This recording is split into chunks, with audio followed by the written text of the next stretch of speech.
The train announced itself before it ever arrived. Evelyn Carter heard it from inside the passenger car. That long, low moan of the whistle cutting across open land, the way it bounced off the flat earth and came back changed, thinner, like something had been taken out of it on the way.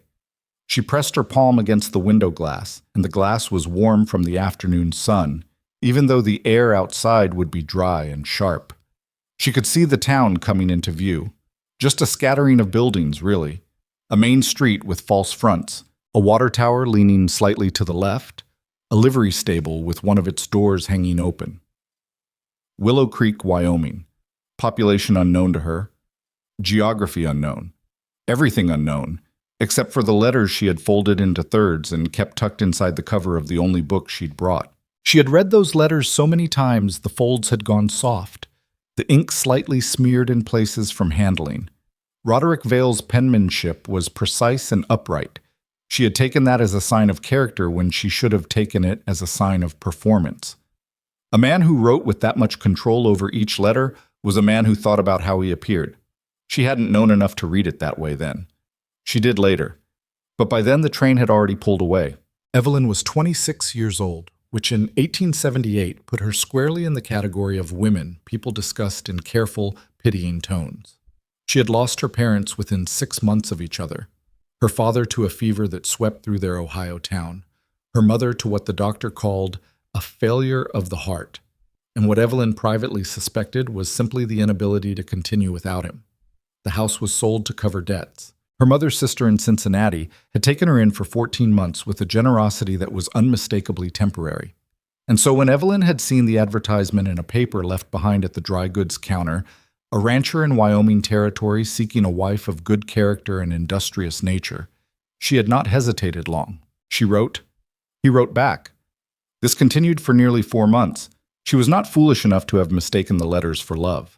She had wanted stability, a direction, a life that was her own. He had written of his ranch, several thousand acres, a working crew, cattle enough to keep a household comfortable. He had written of the territory with something that sounded like pride. He had not written warmly exactly, but he had written consistently, and she had taken that for reliability. One of those letters was now damp at the corner where her hand kept pressing it through the cover of the book. The train stopped with a long exhale of steam, and Evelyn stood, straightened her dress, dark blue wool, the best she owned, and lifted her suitcase from the overhead rack. It was not a large suitcase. She had packed with the precision of a woman who had learned that most things are not worth carrying. She was the third person to step onto the platform. The depot at Willow Creek was a narrow wooden building with a covered platform running along one side, and there were perhaps 15 or 20 people visible, some waiting for freight, some meeting passengers. A few simply standing the way people stand in small towns when the train comes in because it is the main event of the afternoon. The air smelled of dust and horse and the faint sulfur of the engine. The sky was enormous. She had not expected the sky to be this large. She looked for a man she'd never met, working only from a single description she'd been given in a letter, written by the man himself. Tall, dark-haired, broad shoulders, usually in a gray hat. She scanned the platform. There were 2 men in gray hats. One of them was watching her. He was perhaps 40, lean in the way of men who ate enough but never more than enough. His face was weathered in a way that made him difficult to age exactly. He wore a good coat, not new, but well kept, and he held his hat in his hands, which she had thought might mean he was nervous. She had started to move toward him when he held up one hand. Not a wave. A stop. She halted. He walked toward her instead, and with each step she noticed the way the crowd on the platform shifted slightly, the way people who knew something was about to happen make room for it. She noticed it the way you notice a change in weather before you can see the clouds. Something in the pressure of the air. He stopped 3 feet away from her and looked at her for a long moment. Not kindly. "You're the woman from Ohio," he said. His voice was flat. Not the question it sounded like. "I'm Evelyn Carter," she said. "You're Mr. Vale." "I am."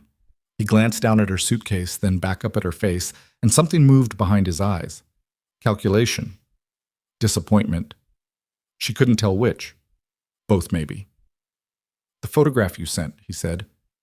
"It didn't—" He paused, and the pause was worse than anything he could have said. You look different. She had sent no photograph. She told him so. He tilted his head slightly. A woman answered my advertisement, he said. She sent a photograph along with her first letter. Blonde. Younger. He said these words the way a man states facts about inventory. I assumed it was you. The silence that followed was about 4 seconds long and felt considerably longer. I didn't send a photograph, Evelyn said again, carefully. My first letter described my appearance plainly. Brown hair, brown eyes, 26 years of age. 26. He repeated it. Yes.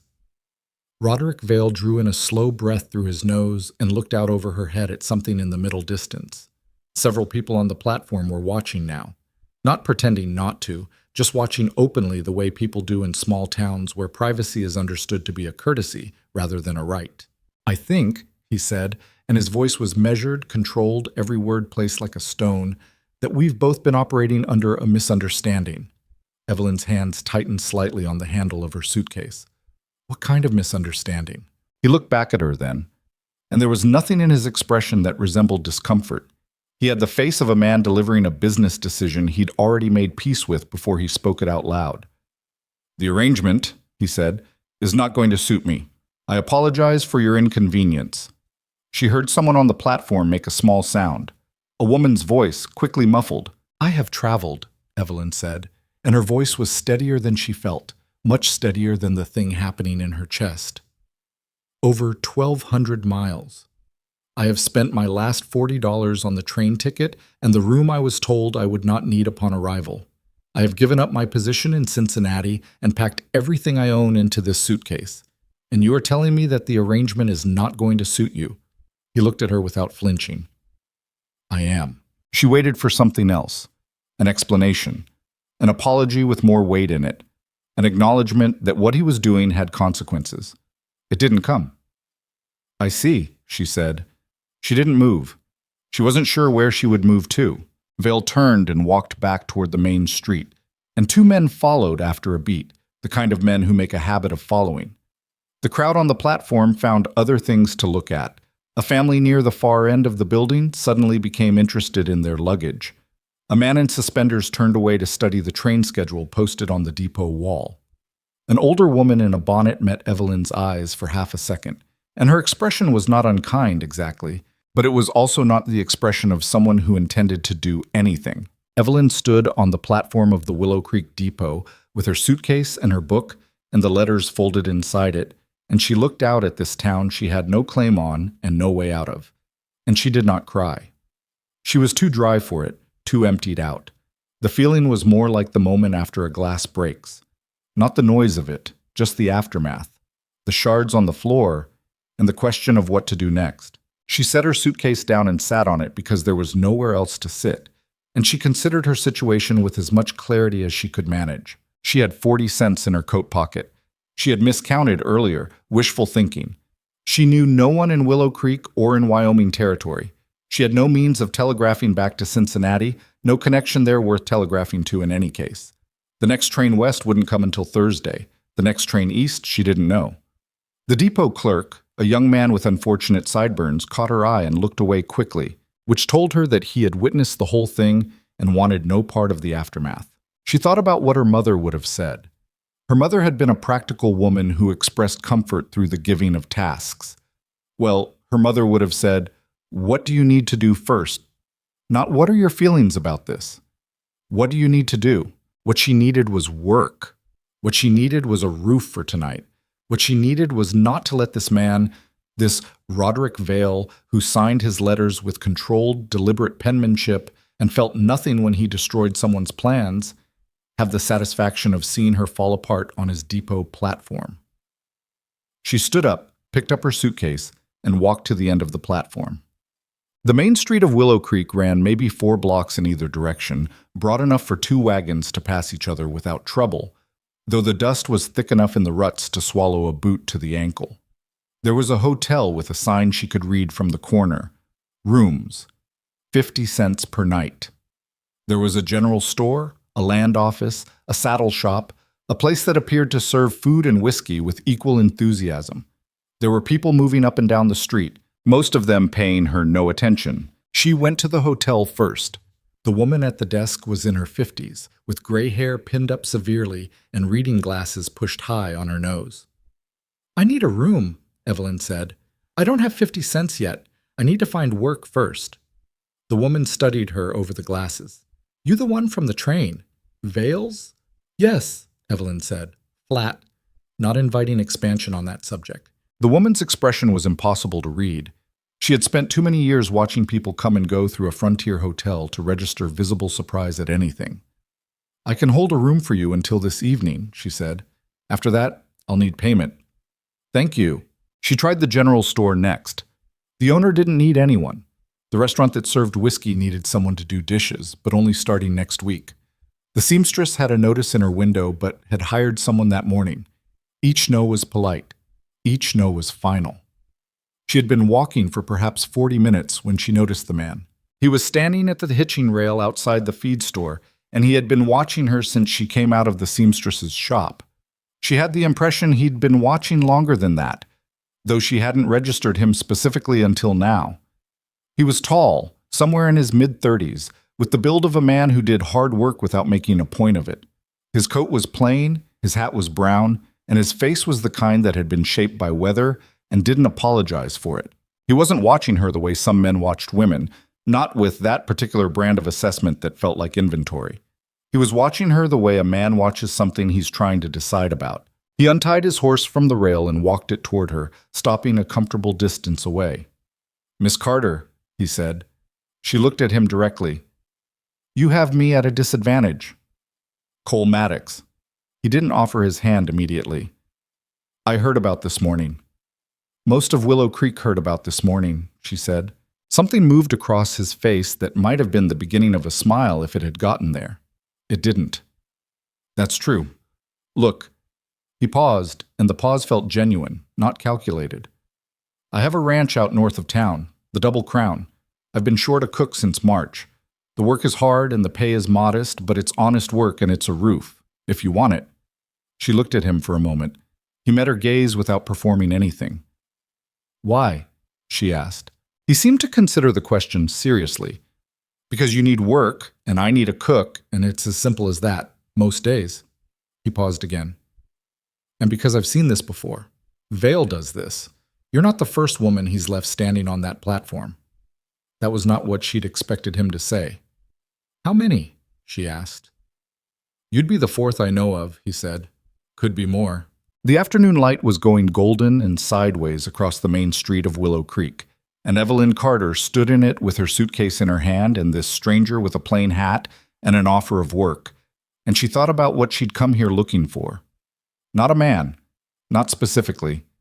A life, something to build, something that was hers. "What are the terms?" she asked. He named a monthly wage. Modest was accurate, but not insulting. He described the living arrangements, her own room in the ranch house, a bolt on the door, no expectations beyond the work. He said this last part plainly, the way you say a thing that needs saying so there's no confusion later. She asked 3 more questions. How far from town? How many in the crew? Whether she'd have any say over the kitchen. He answered all 3 without impatience. "All right," she said. "I'll take the work." He nodded once. "I'll get my wagon. Meet me back here in 20 minutes." The drive out to the Double Crown took nearly 2 hours, north from Willow Creek on a road that started as a road and ended as an intention. The land opened up wide in every direction, and the sky came down to meet it at the edges in a way that felt almost indecent. Too much space, too much emptiness, too much of everything that couldn't be named. Evelyn sat on the wagon bench beside Cole Maddox and watched Wyoming territory unfold and tried to calibrate herself to it. He didn't talk much. She appreciated that. Small talk would have felt like performance. After about 40 minutes, he said, "You ever done ranch cooking before?" "I've cooked for a household of 12 and managed a boarding house kitchen for 8 months," she said. "I've never specifically cooked for ranch hands, but I expect the principles are similar. Large quantities, hot, filling, at regular times." "That's most of it," he agreed. Silence for another 10 minutes.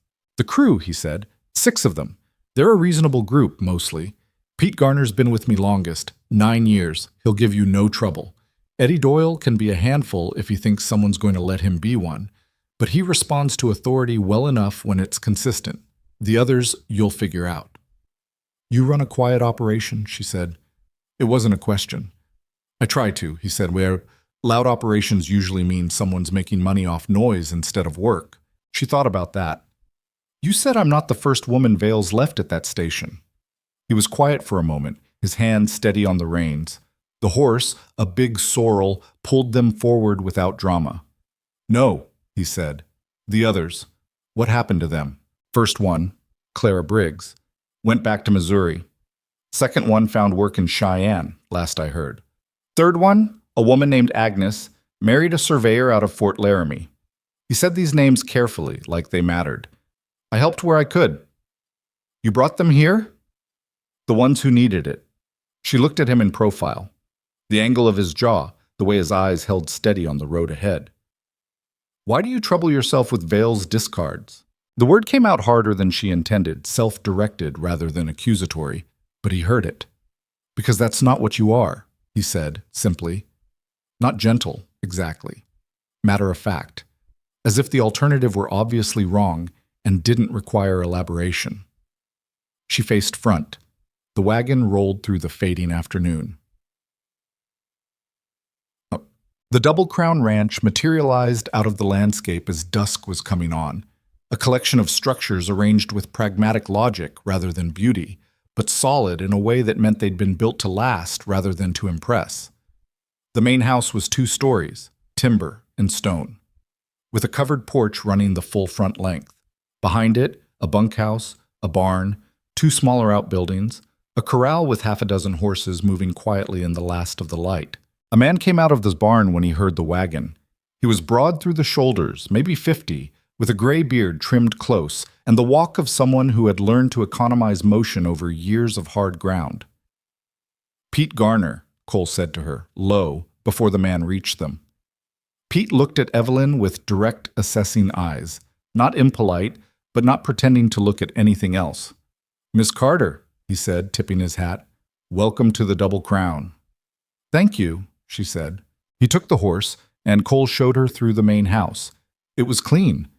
That was the first thing she noticed, and it mattered. Clean in the way that meant someone had standards and maintained them, not clean in the way of an occasion.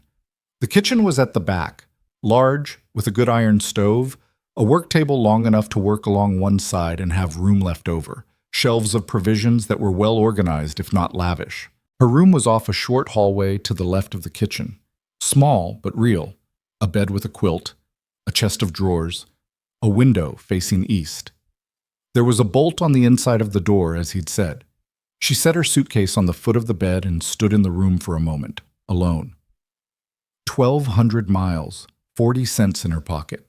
A suitcase, a book, letters she no longer needed. She thought about unpacking and decided to leave it until morning. Some part of her was still on the train, still moving, and she needed to let it catch up. She woke before dawn, which she had not planned but which turned out to matter. The kitchen in the gray-dark light was familiar before she knew it. Her hands found the stove without looking, found the kindling and the matches, found the logic of the space the way hands find their way in the dark when there's reason to. She was not sentimental about cooking. She was competent at it, and competence in the dark has a particular value of its own. By the time the light was coming in thin and sideways through the east window, she had biscuits in the oven and a pot of oats on the stove and coffee in the pot, and she was working through the provisions to understand what she had and what she would need. The first man through the door was a young one, 19 or 20, she'd guess, with a shock of red hair and the wariness of someone who has been told, multiple times, to behave himself. Eddie Doyle, she said, before he could speak. He stopped. How'd you know? Mr. Maddox described the crew, she said. She did not say Cole had described him specifically as a handful. Sit down. Breakfast is almost ready. He sat looking slightly thrown off, which she guessed was not a feeling he was used to. The rest of the crew came in over the next 15 minutes, and she matched names to faces with reasonable accuracy. Pete Garner she knew already, and there were 4 others. Tom Walsh, a quiet man with careful eyes, Hank Delaney, broad as a doorway, young Jasper Collins, who turned out to be Eddie Doyle's cousin, and Luis Reyes, who acknowledged her with a nod that conveyed both respect and the intention to form no opinion until he had more information. Cole came in last, already looking like a man who had been up for an hour. He looked at the spread on the table, biscuits, oats, the coffee, and something in his expression settled. Not surprise. Something closer to relief. "Morning," he said to her specifically. "Morning," she said, and went back to the stove. The days that followed had the texture of hard work, which is to say, they were exhausting in a way that kept thought from running in circles. Up before dawn, breakfast, cleanup, mid-morning bread, and whatever preserved goods needed using, noon meal for whoever was close enough to come in, afternoon bread for the oven, supper at sundown, cleanup again. She also, because the house needed it, and she was a person who did what needed doing, reorganized the pantry, mended 2 curtains that had given up, repaired the iron handle on the kitchen pump that was stripping, and identified and began addressing a slow leak in the kitchen ceiling that would have become a significant problem before winter. Cole noticed. He didn't make a performance of noticing, which she appreciated. He just said, the third evening, "The pump handle." And she said, I used a piece of scrap iron and the vise in the barn. And he said, "Good," and that was the whole of it. The crew was, as he'd suggested, manageable. Pete Garner treated her with steady, uncomplicated respect from the first day. Tom Walsh was quiet, but fair. Hank Delaney had the social graces of a post, but bore no actual malice. Luis Reyes remained reserved, but she could see the watchfulness in his eyes, the way he formed opinions carefully, and she thought, if he trusts me, it will mean something. Eddie Doyle was the variable, not hostile. Something more like a test he kept administering to see if she'd fail. He came in late to meals and then complained loudly the food was cold. He tracked mud across the kitchen floor after she'd mopped it and then said he didn't see why it mattered. He said things, edging up to disrespect without quite landing there, watching to see what she'd do. The 4th day, he came in half an hour after supper was set. Having spent that time, she could tell from the sounds through the window, sitting on the corral fence doing nothing of particular importance. "You missed the meal," she told him when he came in, expecting a plate to be waiting. He looked at the empty table. "Where's supper?" "It was served 40 minutes ago," she said. "The crew ate and the dishes are done. There's bread and preserves on the shelf if you're hungry." He stared at her. "I work all day." "So does everyone at this table," she said. "Supper is served at sundown. If you're not here, you're not here." He stared for another moment, something shifting in his face between outrage and the dim beginning of recalibration. Then he took a piece of bread from the shelf, slathered it with preserves, and left without another word. The next morning, he was at the table on time. After that, there was a different quality to the way he looked at her. Still watchful, but watchful the way you watch someone you've stopped trying to get a rise out of, because you've recognized, without necessarily wanting to, that it's not going to work. Luis Reyes said 2 days after the supper incident, without looking up from his coffee, "Buena mano." She wasn't entirely sure what he meant, but she suspected it was a compliment. She learned the rhythm of the ranch the way you learn any complicated system, by paying attention to what it requires before it asks. She learned that the east pasture gate was temperamental and needed to be lifted and pushed simultaneously to latch. She learned that Pete Garner's knee, injured years ago, predicted weather better than any sky reading, and that if he walked with a particular careful slowness in the morning, a storm was likely by afternoon. She learned that Cole Maddox rode his property every morning without fail, gone before she started breakfast, back in time to eat it cold unless she timed the biscuits specifically to his return, which she started doing without discussion. She learned things about Cole that weren't said. She learned that he checked on the horses before he went to bed, every night, a habit so ingrained he did it automatically. She learned he read in the evenings, serious books, worn spines, the kind bought for content rather than appearance. She learned that he had a temper he kept under considerable, consistent control, and that the control itself told her something about what was underneath it. 3 weeks in, he came into the kitchen after supper when the crew had cleared out and she was doing the final cleanup, and he said, without preamble, "How are you finding it?" She considered the actual question. "Harder than I expected," she said, "in some ways, and less hard in others." He sat at the work table, not in the way of a man making himself comfortable, but in the way of a man who had something to say and was going to think through how to say it. Vale was in town yesterday, he said. Word is he's telling people you left under difficult circumstances, that there was some disagreement about terms. She set down the pot she was drying. He's revising the story. He usually does. And what are people believing? People believe what they're told, mostly, until they have reason not to. He looked at her steadily. I don't think it'll have much effect out here. The crew doesn't need to hear a second-hand account of why you're here. They can see well enough who you are. She picked the pot back up, not because it needed more drying, but because she needed something to do with her hands while she thought. Does he do this frequently? Select a woman through correspondence, and then, often enough, Cole said. There was something careful in his voice, not protective exactly, like he was measuring out what information was useful and what would just be a weight to carry unnecessarily. I don't know his reasons entirely. I know he has money, and I know he likes the performance of it, selecting a wife the way he selected everything else, on his own criteria, nobody else's. And when the thing arrives and doesn't meet the criteria he invented after the fact, he shrugged, one shoulder. He's the kind of man who doesn't reckon he owes anything to anyone he's decided isn't worth his time. Evelyn thought about the platform, the 4 seconds of silence. The arrangement is not going to suit me. He didn't even look troubled, she said, not even slightly. He wasn't worried about what I would do. He wasn't... She stopped. He wasn't used to it mattering, Cole said. She looked at him. Whether the person standing in front of him was affected, he said. He's been in a position for a long time where it doesn't have to matter. People around him accommodate that. It gets to be a habit. She thought about that for a moment. Then she said, the other women, the ones before me, how did he behave with them? Same, Cole said. More or less. He was quiet for a second.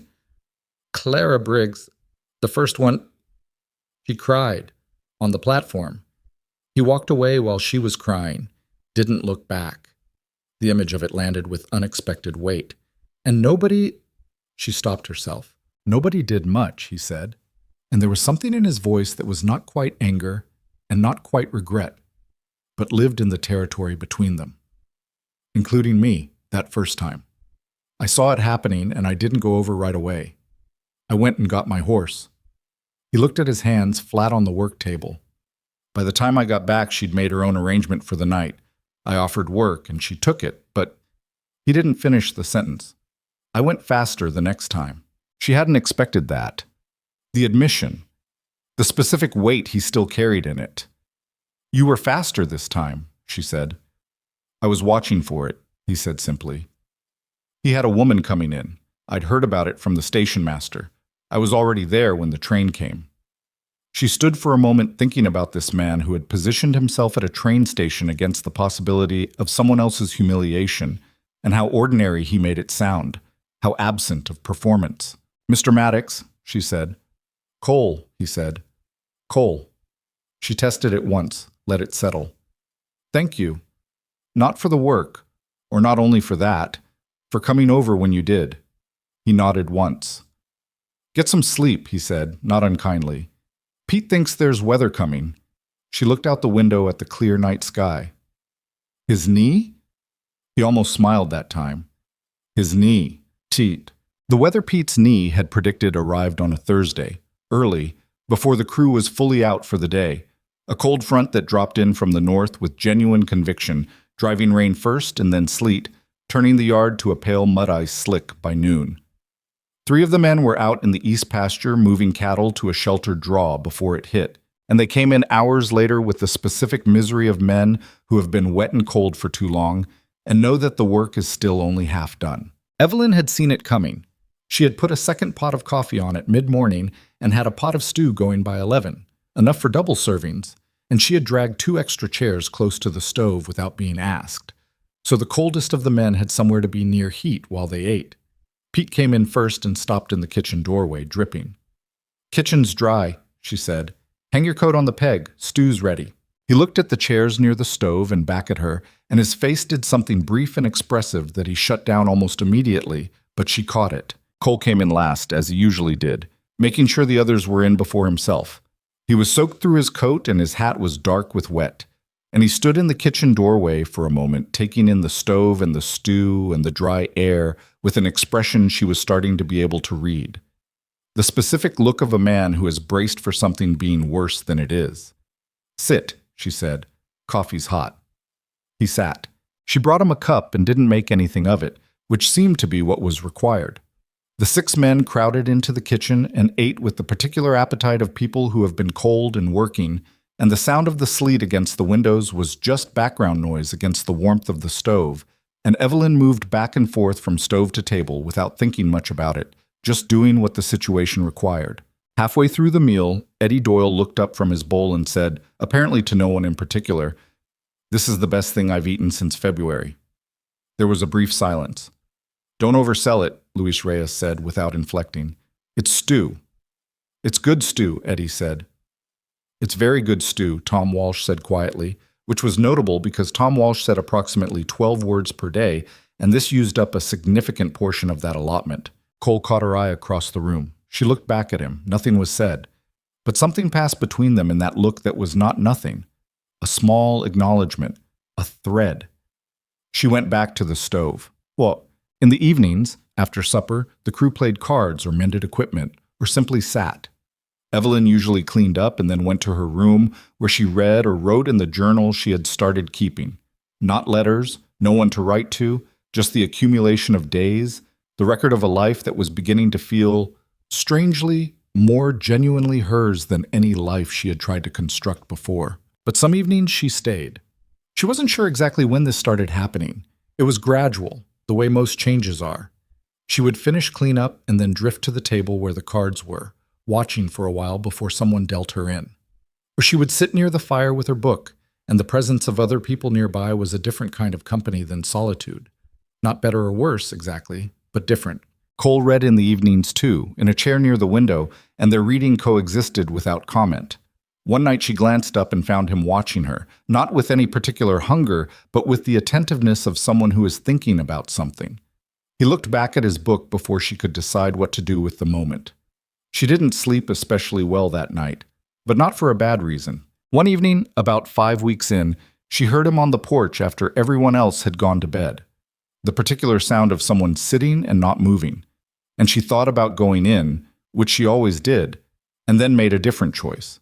She took her book and went to the other porch chair. He looked at her. She sat. He looked back at whatever he'd been looking at. The dark shapes of the mountains against the lighter dark of the sky, the stars obscene in their number out here away from any light. The night had a cold edge, but not an unpleasant one, and the silence was the kind that doesn't require filling. After a long while, he said quietly, "You staying?" She considered the question in all its possible registers. "I think so," she said. "Yes." He nodded and returned to the dark and the stars. And she opened her book and didn't read any of it, and neither of them said another word until the cold drove them inside, separately, late. The morning after that, Pete Garner made absolutely no comment, which meant he had seen them on the porch and decided that was his business to keep. Luis Reyes said nothing either. But when he passed her a second cup of coffee that morning without being asked, she understood he had formed his opinion, and it was not unfavorable. That was how things stood at the Double Crown Ranch as the end of the 5th week became the end of the 6th. The routine held. The work continued. The days stacked on each other in a way that felt, and she knew this was fragile. She was not naive enough to take it as permanent, like something she could belong to. She hadn't known that was what she'd been looking for, crossing 1,200 miles on a train with letters folded in a book. But there it was. The 7th week began with a fence line down in the north pasture. 3 posts pulled clean out of the ground, wire dragging across 40 yards of frozen mud. And Cole was gone before first light to deal with it, taking Pete and Hank with him and leaving instructions with Tom Walsh to keep the remaining horses exercised in the near corral. Evelyn heard them leave through the wall of her room, the low voices and the sound of horses being brought out of the barn in the dark, and she lay awake for a few minutes after the sounds faded before she got up and started the stove. This was the rhythm now. Not comfortable exactly. Comfort implied a softness that the Double Crown didn't have and didn't pretend to, but known. She understood the shape of the days here in a way she had not understood the shape of her days in Cincinnati, where she had moved through other people's schedules like water through someone else's pipes. She made extra biscuits that morning because fence work in cold ground was slow, difficult labor, and the men would come back with the specific hollowness of people who have been cold and working simultaneously. She also, because she had learned to think 3 hours ahead of any meal, started a pot of dried beans before the breakfast dishes were done, adding a smoked ham hock from the provision cellar and leaving it to low simmer all morning on the back of the stove. Eddie Doyle came in at mid-morning for coffee. Technically not mealtime, but she had quietly stopped enforcing that particular boundary because Eddie's relationship with scheduled eating was constitutional rather than deliberate, and the energy spent correcting it was not worth the return. And he leaned against the doorframe and watched her work for a moment in the way he did sometimes. Not quite social, not quite purposeful. "Miss Carter," he said. "Eddie, you ever been on a horse?" She looked at him. "Not recently." "Why?" He shrugged in the elaborate way of young men pretending a question is casual when it isn't. "Just figured, if you're going to live out here a while, might be useful." She turned back to the dough she was working. "Are you offering to teach me?" He looked genuinely startled by the direct return of the question. Maybe. Yeah, I guess." "Then ask me plainly."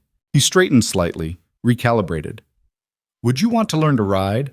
I've got a mare in the corral that's about as calm as a horse gets. Good for beginners." She considered it. There were practical arguments for knowing how to ride, ranch distances, emergencies, the basic logic of not being dependent on other people's legs to get anywhere. There were also arguments against dedicating time she didn't have. But she thought about the North Pasture, 3 miles out, and what it would mean to be unable to reach it if she needed to. "Saturday afternoon," she said, "if the work is done." He nodded quickly, trying not to look pleased, which she found almost endearing. The fence crew came back in the early afternoon, mud to the knee and tight-faced from the cold, and they found the kitchen warm and the smell of beans and ham reaching all the way to the back door. Pete Garner came in and stood for a full 5 seconds in the kitchen doorway with his eyes closed, which was the most expressive she'd ever seen him. Cole came in behind him, stripped off his outer coat, and looked at the stove with the expression she was by now thoroughly familiar with.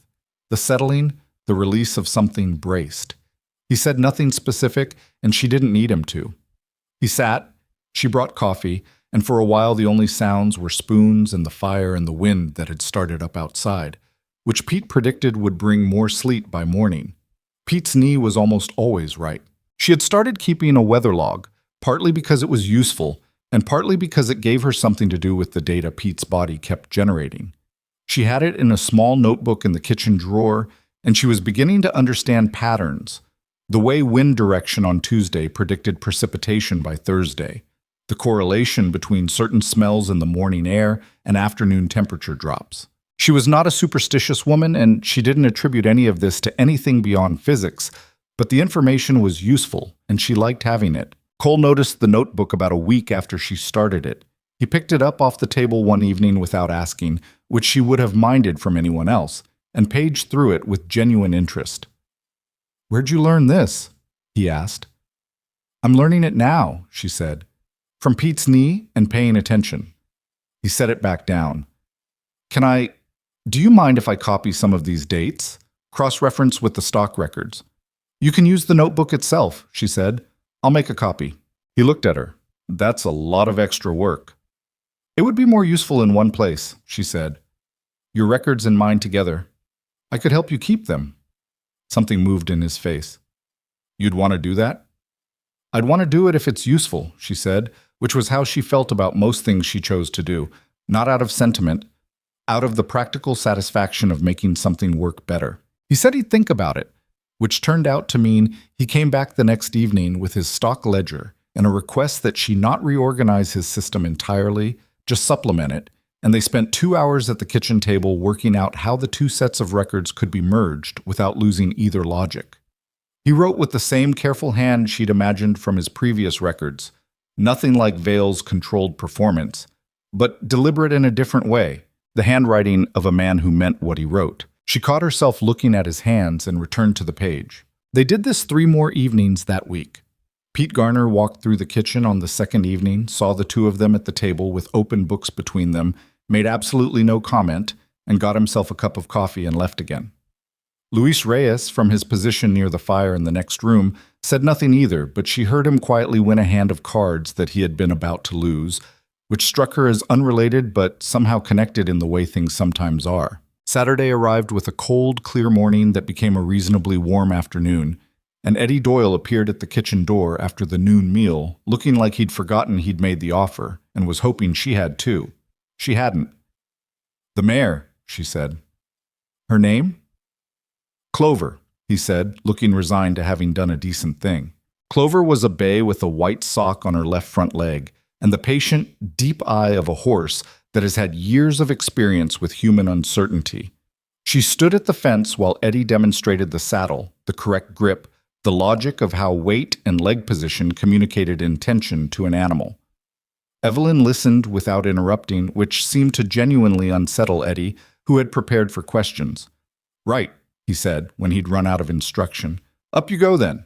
Getting onto a horse for the first time is not graceful. There is no version of it that is graceful." She got her left foot in the stirrup, pushed up, swung her right leg over, and landed in the saddle with considerably less control than she'd aimed for. Clover shifted, adjusted, accepted. Eddie caught the bridle. "You're pulling your shoulders up," he said, "like you're bracing for something." "I am bracing for something," she said. "I'm on a horse." "She's not going to do anything," he said. "She doesn't have opinions about new people. Relax your shoulders." She did, by deliberate effort, and felt Clover shift slightly beneath her as if receiving the information and updating accordingly. "There," Eddie said. He had a different quality to him like this. The carelessness stripped away, left with something that was actually competent. "Walk her around the corral. Just your heels, light pressure, don't overthink it." She walked Clover around the corral 3 times, not gracefully, but without falling. Cole was leaning on the corral fence when she completed the 3rd circuit, and she hadn't seen him arrive.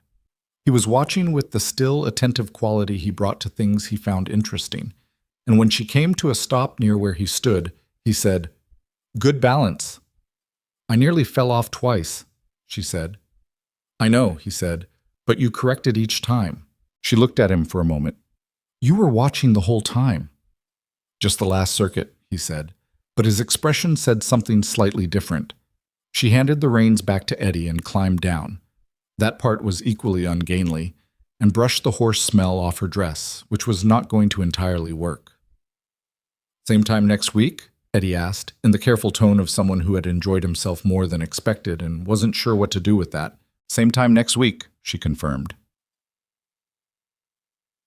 The days lengthened as November pushed further into itself, and the cold settled into the landscape with the firm intention of staying. The work shifted with the season. Less time in far pastures, more time maintaining equipment, patching the parts of the bunkhouse and the barn that winter would exploit given the chance. Evelyn's kitchen became, by default, and then by design, the warmest room on the property, and the crew spent more time in it during cold evenings, which was a shift from the early weeks when they'd clustered in the bunkhouse after supper. She didn't mind. She had grown accustomed to the specific texture of these men's company. The way Tom Walsh would sometimes look up from whatever he was mending and say something so precisely accurate about the situation at hand that everyone paused for a moment. The way Hank Delaney's laugh, when it finally came, was disproportionately large and somehow exactly what the room needed. The way Luis Reyes had begun, without any stated transition, to address her in Spanish sometimes, apparently having decided she was worth the effort of her figuring it out, which she had begun doing with a dictionary she'd borrowed from Cole's bookshelf. Jasper Collins, Eddie's cousin, she was still working out. He was younger than Eddie, quieter, with a watchfulness about him that was different from Luis's deliberate reserve. He watched the room the way an animal watches open ground, not frightened exactly, but calibrated for quick exits. She had noticed he startled easily and that he never sat with his back to a door, and she had formed a hypothesis about why that she kept to herself. One evening he came into the kitchen when everyone else had drifted to the bunkhouse, and he asked her, without looking directly at her, whether she had anything for a headache. She did. She kept a small supply of willow bark tea, which she'd learned from her mother and which actually worked for headaches better than anything purchased from a pharmacy.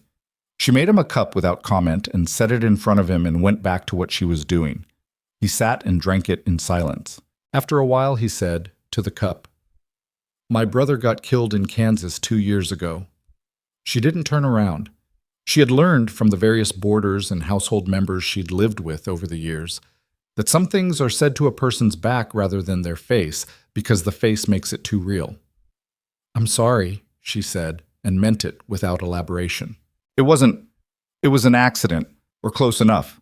He paused. "He was 23. I was with him." Another pause. "Eddie doesn't know. I never told him." "You don't have to tell him," she said. "People say you should." "People say a lot of things about what you should do with grief," she said. "Most of them haven't done it yet." He was quiet for a long while. She didn't feel the quiet. "The tea helps," he said eventually. "It does," she agreed.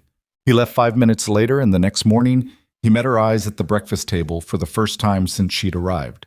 A brief acknowledgement that passed in a second, and then was behind them both. Not forgotten, but filed.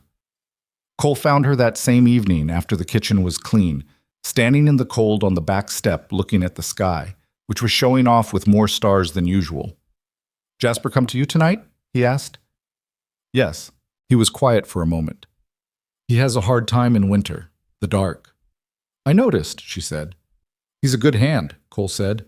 "Best eye for cattle sign on the property. Can read a herd's behavior from a quarter mile."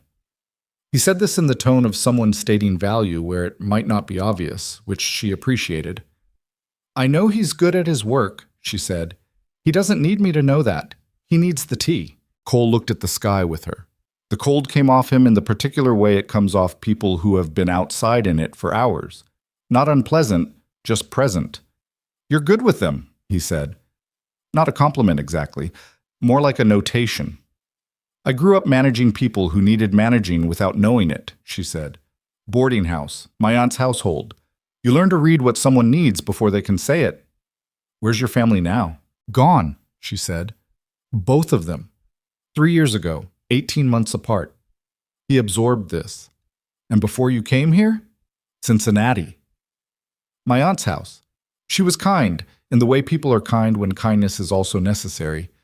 I was useful to her, and she made room for me, and we both understood the terms without stating them." She looked at a particular dense patch of sky, brighter than the rest. "I'm not complaining about it. I knew what it was. I just—" She stopped. "Wanted something different," he said.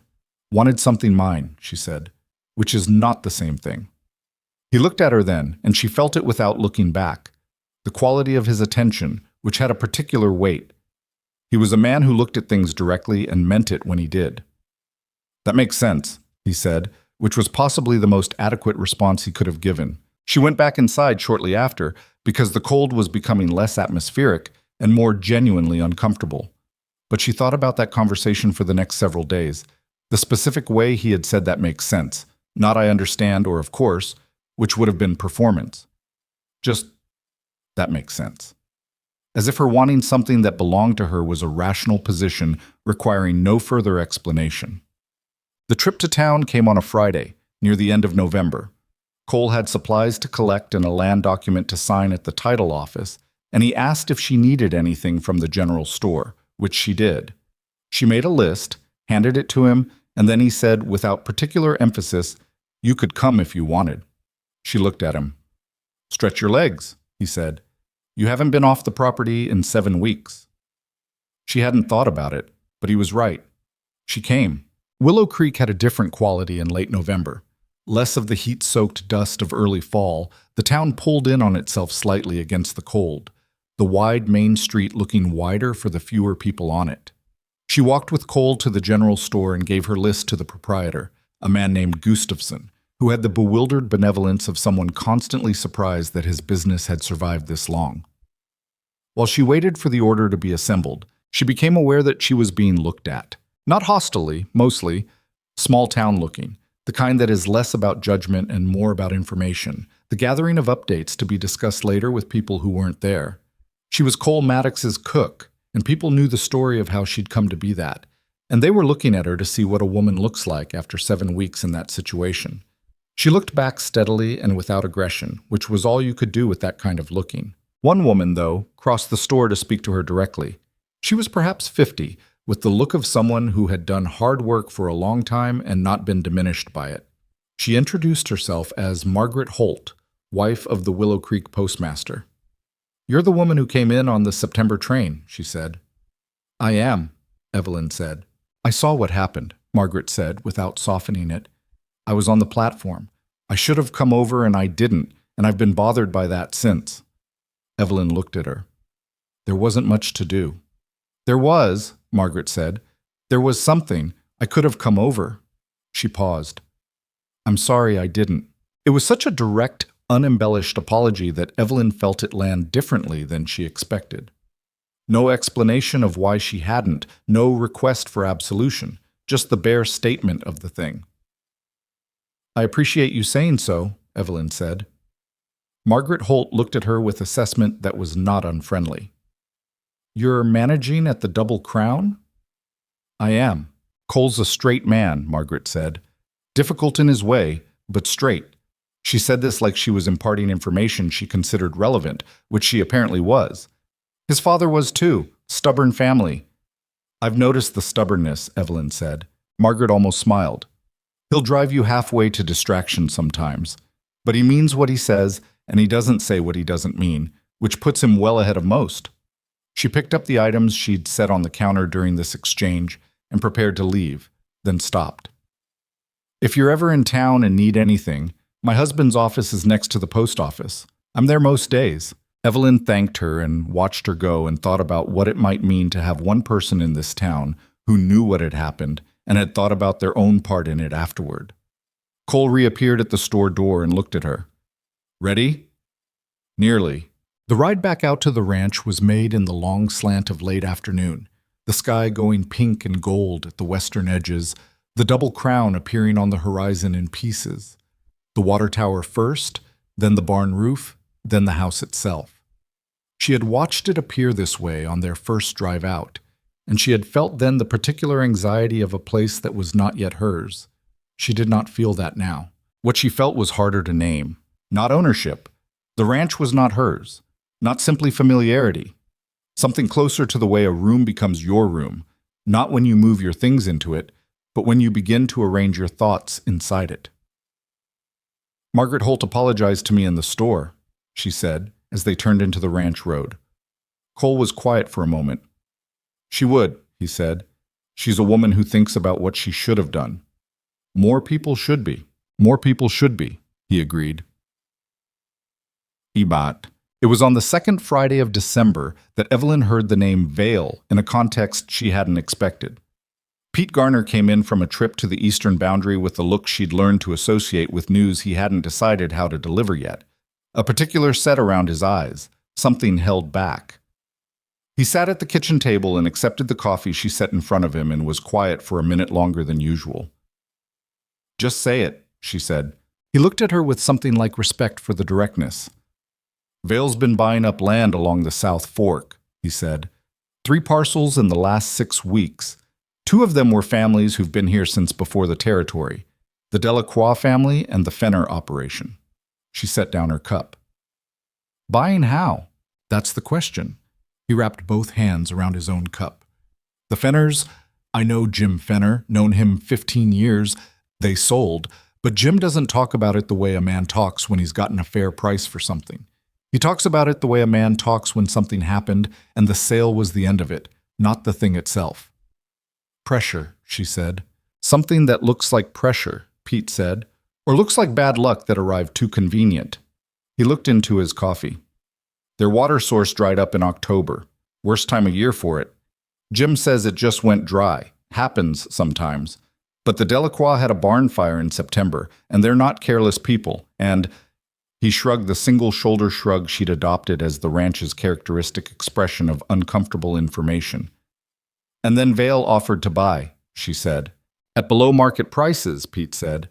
"Which they took, because when your water's gone and your barn's gone and you've got a hard winter coming, you take what's offered," she finished. He nodded. She stood at the stove and thought about this with the particular clarity she applied to problems that required clarity rather than feeling. She had known Roderick Vale was a man who calculated. She had known, in the abstract, that a man like that calculated in all areas of his life.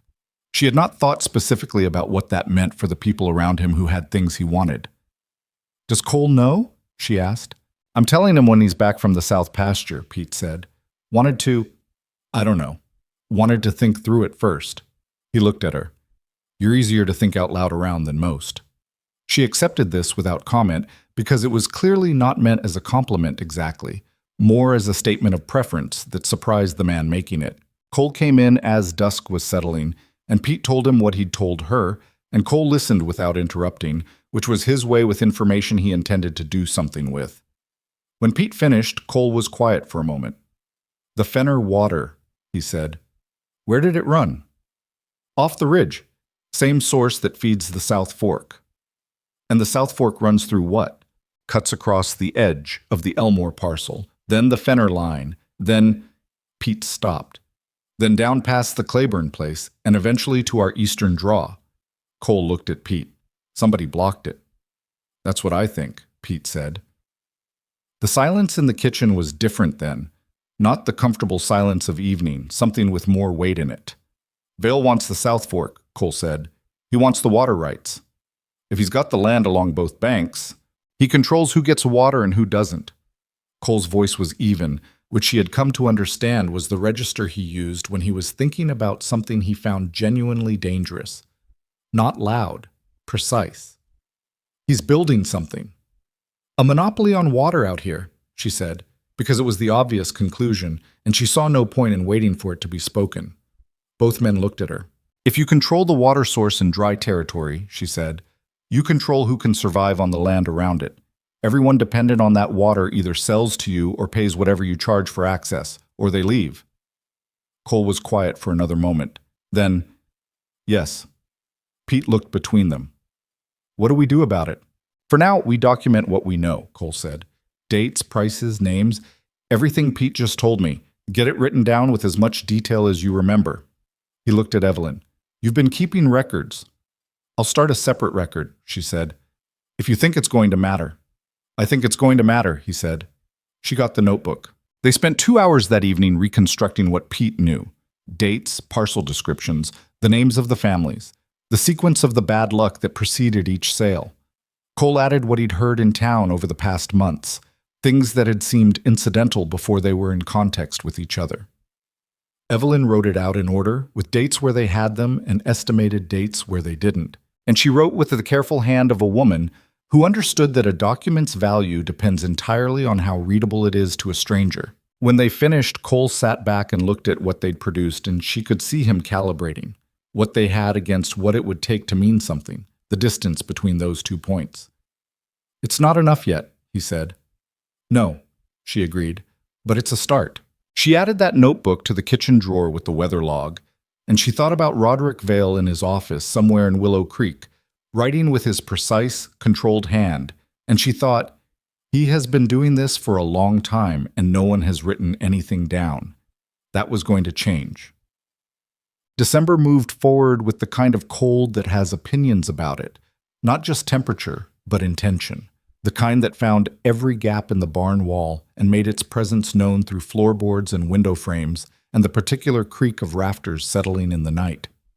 Evelyn had by now learned the Double Crown's winter voice, the specific complaints of the building when the temperature dropped below a certain point, and she had, in the quiet accumulation of small tasks, addressed most of them.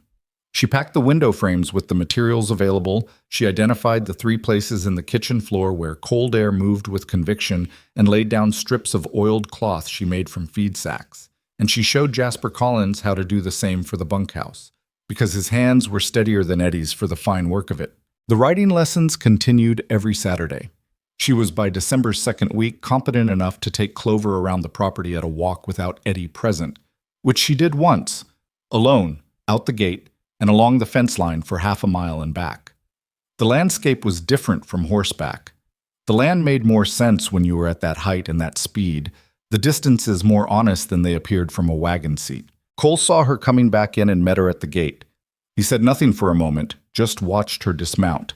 She was getting better at it, fewer ungainly seconds. And then, "Farther next time. I'll go with you." "All right," she said. She put Clover up herself, which she had also learned to do, And Eddie happened to see her do it and said nothing but looked pleased in the specific way of people who taught you something and feel its completion as a personal accomplishment. That evening, after the kitchen was clean and the crew had settled into their evening routines, Cole appeared with a book she hadn't seen before. Thinner than his usual reading, worn at the spine. "Someone gave this to me," he said, 7 years ago. "I've kept it, but I haven't—" He set it on the table in front of her. "I thought you might like it more than I do." She looked at it. It was a small collection of essays on natural philosophy, the kind of writing that existed before the disciplines separated into strict categories, when someone could write about weather and rivers and the migration of birds in the same paragraph and consider it one subject. She opened it to a random page and read a paragraph about the way a river recalibrates its course over decades, the imperceptible daily shift of water against soft stone. She looked up at him. He was watching her with that particular attentiveness again, the kind that had weight. "Thank you," she said. He nodded and went back to his chair by the window, and the evening continued as evenings at the Double Crown did.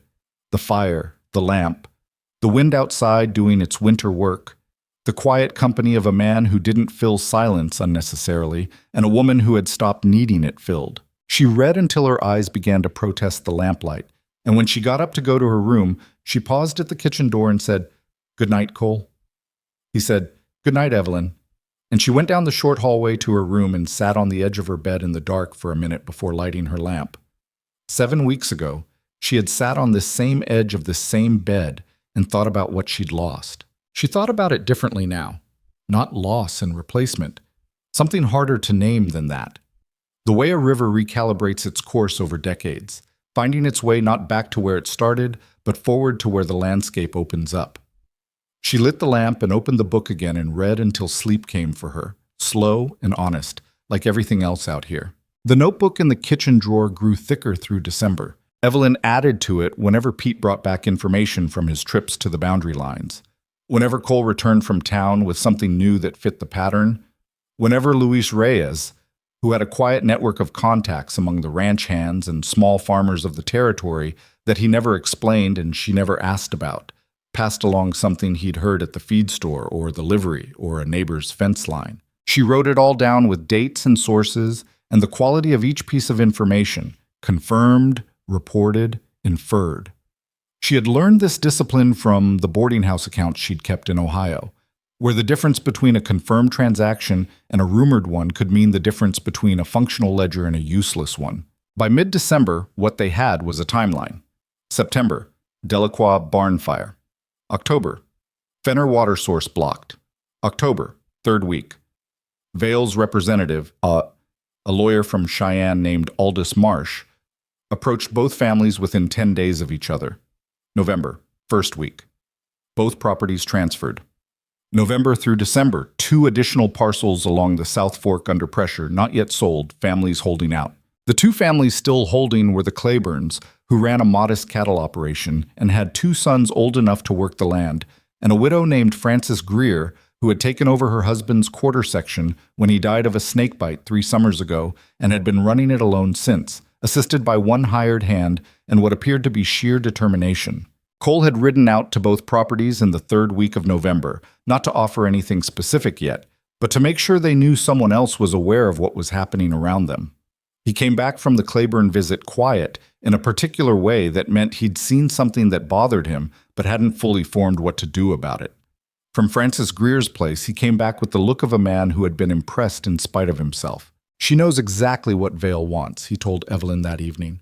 "She's got the spring on her property, the one that feeds the Claiborne water and eventually joins the South Fork. She knows if her land transfers, the whole eastern water system comes under Vale's control." "Is she going to sell?" Evelyn asked.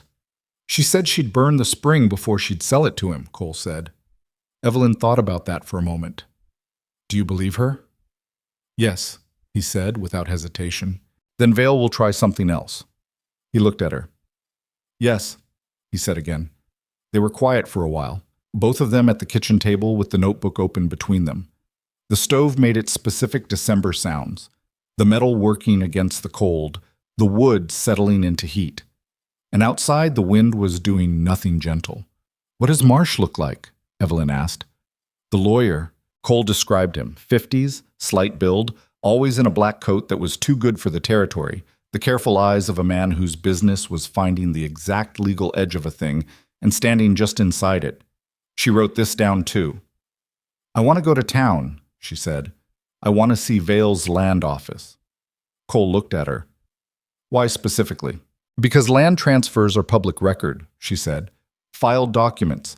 If Marsh filed the transfers himself, his name is on everyone. If there's a pattern in how the documents are written, the language, the terms, it might tell us something about what's coming next.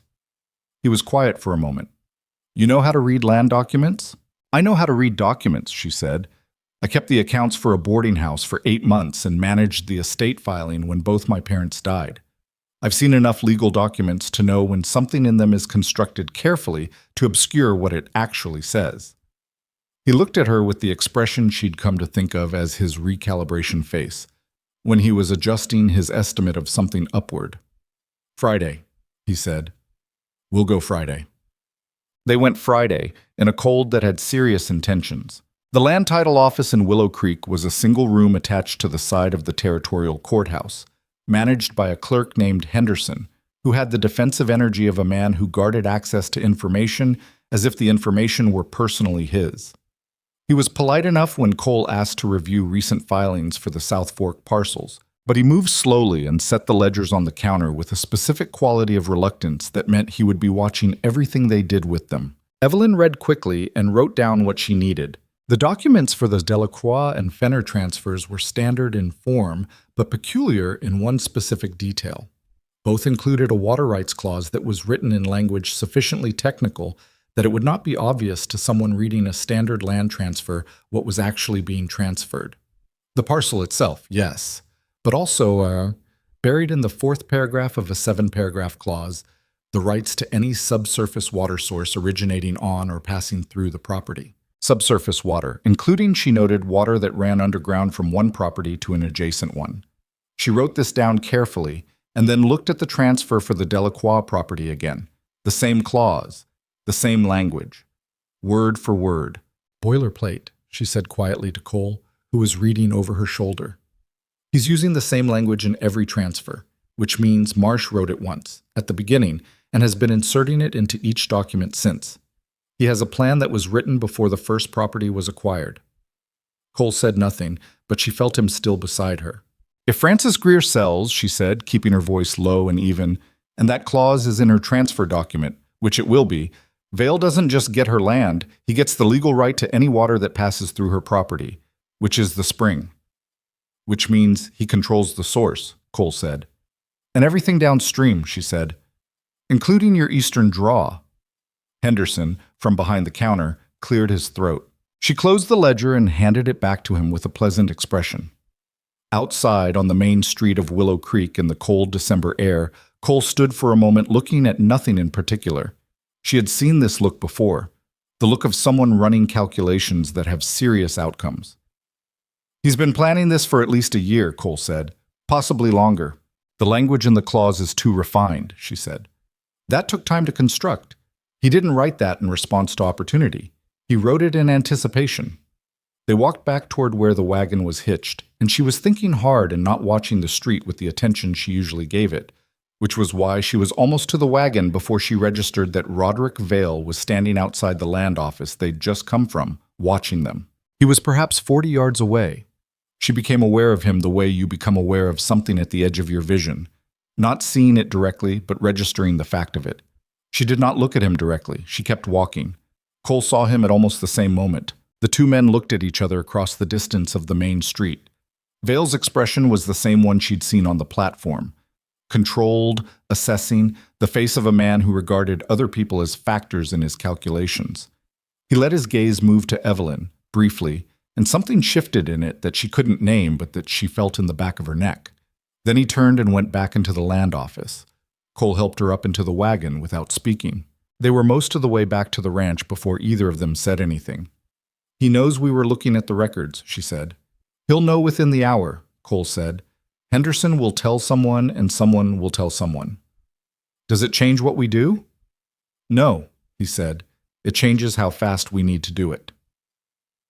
The confrontation in town happened 12 days later, on a Tuesday, and it did not go the way Cole intended.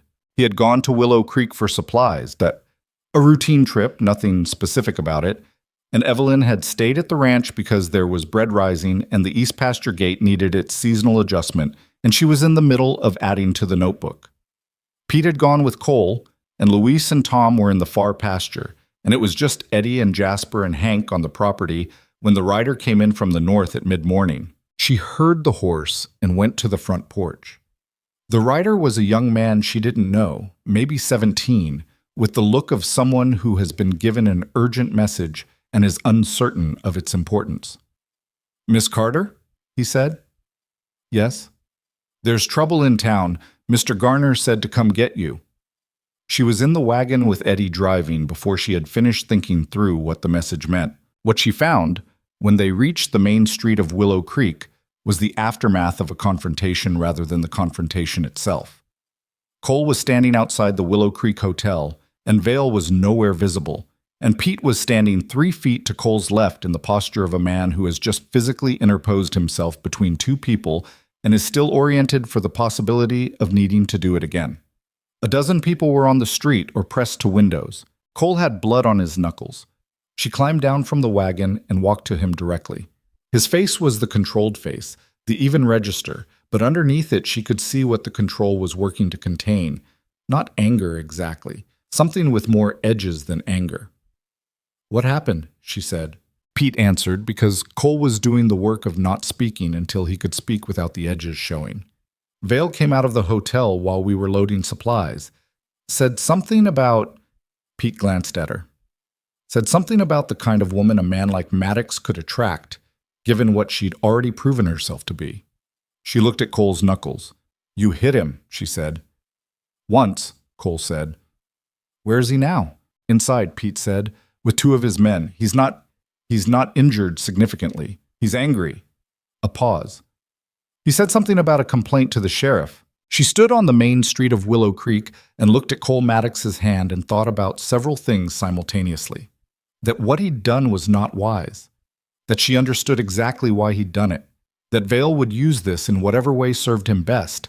That there were people watching from every angle, and that what she did in the next 30 seconds would be observed and remembered. She said quietly, so only Cole could hear, "Look at me."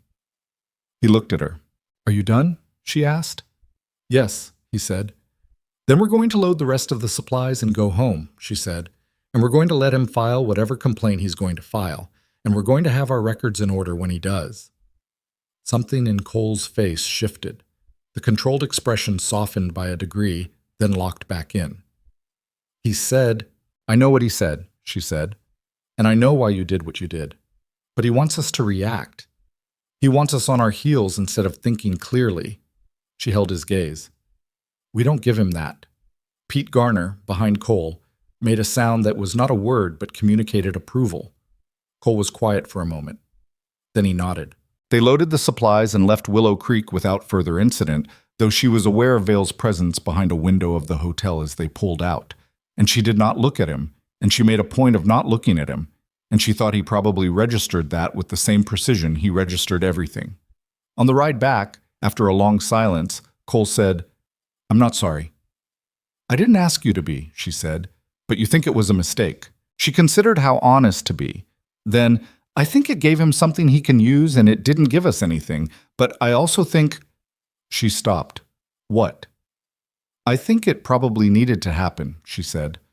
"Some things do, even when they're not strategic." He was quiet again. The road unwound ahead of them, pale and cold. "He's been saying things about you," Cole said. "In town, since September. Small things. The kind that accumulate." "I know," she said. "Margaret Holt told me some of it." "And you didn't—" "What was I going to do about it?" she said. Not with bitterness, genuinely. A woman arguing against her own reputation in a town full of people who don't know her is not a woman improving her reputation. The only thing that works is time and behavior, and I have the time. He looked at her. "What I'm going to do about it," she said, "is keep the records and keep my head and let him overreach. Men like Vale always overreach because they've never had to account for being wrong." He turned back to the road. After a while, he said quietly, "I keep underestimating you." "I know," she said, which made him glance at her sharply, and then something happened on his face that had not happened before. A real, unguarded smile, brief and startled, gone almost before it arrived. She looked at the road ahead and kept her own expression steady, though it cost her something to do it. What came next arrived faster than anyone on the Double Crown had anticipated. 3 weeks after Christmas, in the second week of January, the rustlers hit. It started on a Thursday night. Horses stolen from the south pasture, a clean job, not a single sound reaching the bunkhouse according to anyone in it, which told Cole something professional had done it. 6 horses gone. Among them a gray stallion he'd been developing as breeding stock for 2 years, and a pair of working mares he'd have to replace at considerable cost. By morning, when Pete discovered the empty south pasture and the cut fence wire, the ground was too hard frozen to track. Cole sent Luis and Tom after them anyway, because he was not a man who accepted the loss without accounting for it. But Luis came back at noon and said the tracks disappeared into the rocky ground north of the ridge, and there was nothing to follow. 2 days passed. Then, on the Saturday night, the second hit came. This time at the barn, 3 more horses taken, and a fire set in the corner of the barn that Pete caught before it properly caught hold, waking to the smell of smoke and getting there with buckets before the structure was beyond saving. His hands were burned. Not seriously, but the second and third fingers of his right hand were blistered, and he kept them wrapped in wet cloth for the better part of a week. After the fire, Cole gathered everyone in the kitchen, all 6 of the crew, Evelyn, and they sat around the table in the early morning with coffee and the smell of smoke still faintly in from outside. He said, "This is Vale." No one argued. "The horse theft is deniable," Cole continued. "Rustling happens. The fire is a statement. He's telling us the pace is going to increase." He looked around the table. "I need to know that everyone understands what we're dealing with and that everyone has a choice about whether to stay." The table was quiet. Then Pete said, with his burned hand wrapped in cloth, "I've been here 9 years. I'm not leaving because some land-grabbing fraud decided he wants this property." Luis said, "Same." Eddie Doyle, who was 20 years old and had never been in a situation with genuine stakes before, said, "Tell me what to do," in a voice that was steadier than she'd expected and meant more because of it. Tom Walsh said, in his economical way, "Staying." Hank Delaney said nothing, but his expression was the expression of a man who has been asked if he wants to fight and has realized, with some relief, that the answer is yes. Jasper Collins looked at the table for a moment, then at Cole. "I'll stay," he said, "but I need to know we're not going to do something stupid. I've seen what happens when people do something stupid." "We're not doing anything stupid," Cole said. He looked at Jasper directly. "We're doing this right." Evelyn looked around the table at these men who had become, over the course of 3 months, something she had not expected them to become, and she thought about the word family and then set it aside because it was too large a word for something still being built, and what she felt instead was the more modest and more durable feeling of knowing who was in the room with her. "The records," she said. "We need to get copies out of the ranch. If Vale escalates and there's any chance he'd come after the property itself." "Where?" Cole said. "Margaret Holt," she said. "She's the postmaster's wife. She has no connection to the land situation. If I gave her copies to hold, they'd be safe regardless of what happens here." Cole looked at her for a moment. "You trust her?"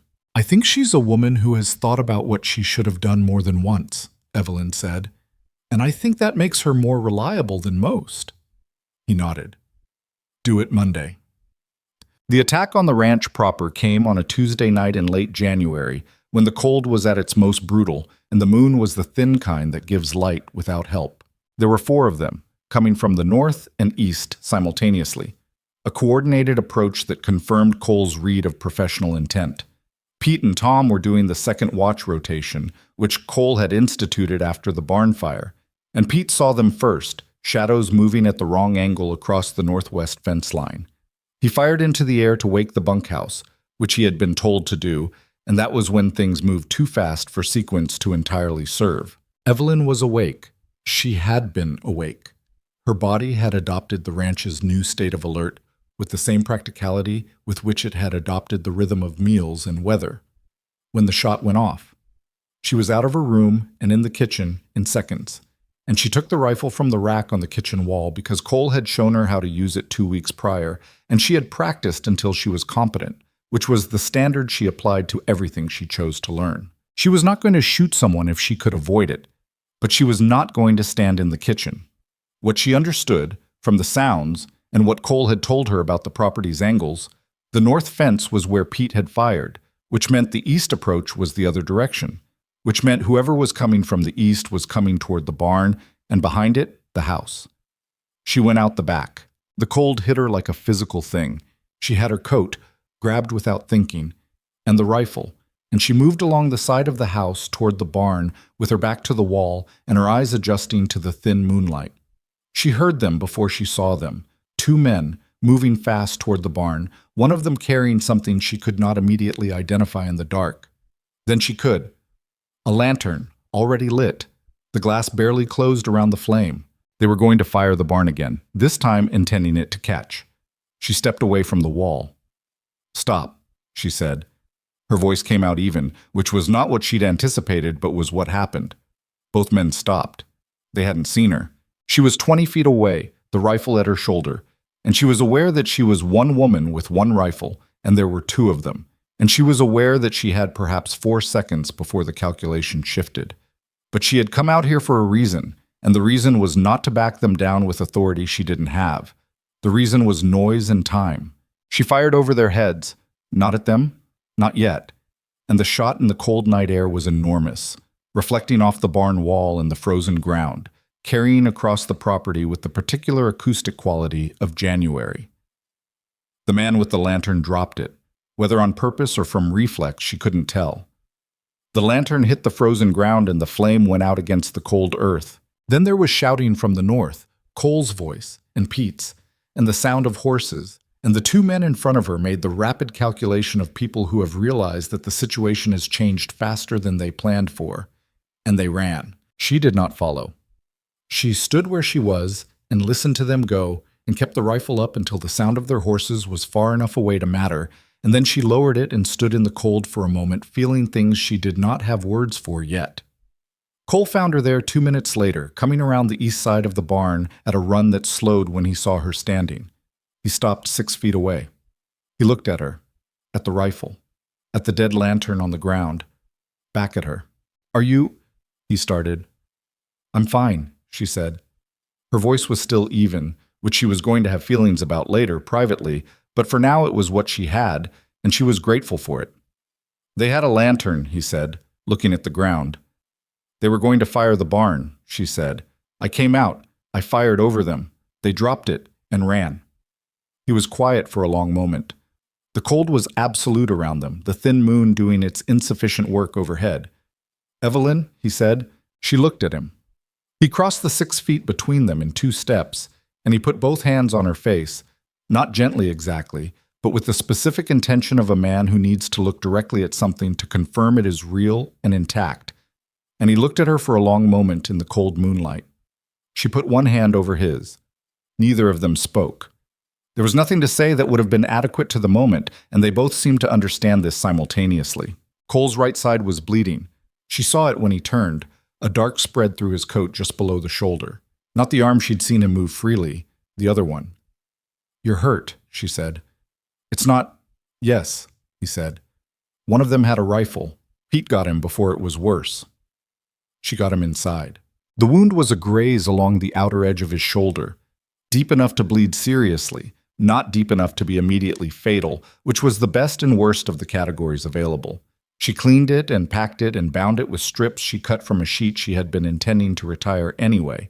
And she did this with the steadiness of someone who has decided that falling apart is a later problem. Cole sat in the kitchen chair and let her work without complaint, which was its own kind of information about how much it hurt. When she was done, they sat at the table and Pete came in. Both hands now, the burned one and a new cut on the other. And then Louise, and then the others, one by one, all of them accounted for, all of them with varying degrees of cold and shaken. Eddie Doyle had a bruise already forming along his jawline from what he described as running into a fence post in the dark, which may have been true. They sat in the kitchen and Evelyn made coffee because the kitchen and coffee were the things she could control, And she made enough for everyone, and she set it on the table, and she sat down herself. Cole looked at her from across the table. Francis Greer, he said. She knew what he meant. Francis Greer's spring, the notebook at Margaret Holt's, the timeline they had spent 2 months building. Monday, she said. We go to the sheriff Monday with everything we have. The sheriff's, Pete started. I know, Cole said. He's not going to act alone, but this is documented assault on private property. That's different from land pressure. That requires a response, even from a cautious man. He looked at his bandaged shoulder. And it gives us grounds to contact the territorial office. Federal jurisdiction. Evelyn looked at the table, then at the faces around it. Pete with his burns and his new cut. Luis with mud on his coat from the ground. Jasper Collins, who was holding himself very still, the specific stillness of someone who has encountered violence before and knows the way it settles into the body. She had come here with 40 cents and a worn suitcase and letters she no longer needed. She looked at Cole Maddox with his bandaged shoulder and his steady eyes across the table, and she thought about what she'd said that evening on the porch, weeks ago. I think so. Yes. In answer to a question that had more registers than she'd acknowledged at the time, she was still answering it. Monday, Cole said again, looking at her. Monday, she confirmed. Outside, the January dark held the ranch in its cold hands, and inside the kitchen, the lamp burned steadily, the way things burn when they've decided to keep going. The sheriff's name was Aldous Crane, and he was a man who had survived 15 years in a territorial law office by being precisely as useful as the situation required and not a degree more. He was not corrupt exactly. Evelyn formed this opinion within the first 10 minutes of sitting across from him and watching the way he read the documents she'd placed on his desk. A corrupt man would have been smoother. Crane was uncomfortable, which was different. A corrupt man knew where he stood. Crane was a man who could see several directions at once and found the view exhausting. He read through the timeline she had compiled. He read the copied land documents with their buried water rights clauses. He read Pete Garner's written account of the night attack, signed and dated. He read the descriptions of the barn fire, the horse theft, the night the men with the lantern had come to finish what the first fire hadn't. He set the last page down and looked at Cole, then at Evelyn, then back at Cole. This is substantial, he said. Yes, Cole said. Crane picked up one of the land documents and looked at the water rights clause again, as if he hoped it had changed in the past 2 minutes. It hadn't. The clause is legal, he said. On its face. Individually, yes, Evelyn said. As a pattern, applied to 7 properties in sequence over 4 months with identical language, it constitutes a coordinated scheme to acquire a regional water monopoly through a combination of manufactured distress and predatory purchasing. That's fraud. Crane looked at her over the document. I kept accounts, she said. I know what a constructed paper trail looks like, and I know how to read one going the other direction. He was quiet for a moment. The night attack. I can act on that. 2 men trespassing with incendiary intent, but that's criminal conduct that falls clearly within my jurisdiction. He set the pages down and folded his hands on top of them. The land fraud is more complicated. That requires territorial authority, possibly federal. I'd need to send to Cheyenne. Then send to Cheyenne, Cole said. Vale has connections in Cheyenne, Crane said. Not as a warning, exactly. More like a man laying out the terrain before you walk into it. So do I, Cole said. Different ones. Crane looked at him for a moment. Whatever he found there seemed to help him make up his mind, or at least help him move from the decision he'd already made toward the action required by it. He picked up a pen. I'll need written statements from everyone who was present the night of the attack, and I'll need the originals of these documents held somewhere outside this office while I send to Cheyenne. I don't want any questions about chain of custody. They're with Margaret Holt, Evelyn said. Crane's eyebrows moved slightly. Smart, he said, and it was not entirely clear whether he meant her or the choice of location, but she suspected he meant both. They left the sheriff's office in the late morning and stood on the main street in the winter light that had the thin white quality of January in the territory. Bright but without warmth, all illumination and no comfort. Cole stood beside her and looked at the street for a moment. She could feel him thinking. He'll move, Cole said. When Vale finds out we went to Crane, he'll move faster. I know, she said. It might get worse before it gets better. I know that too. He looked at her. You could go to Margaret Holt's. Stay in town for a while, until this is— No, she said, before he'd finished the sentence. Evelyn, no, she said again, more quietly, but with the same weight.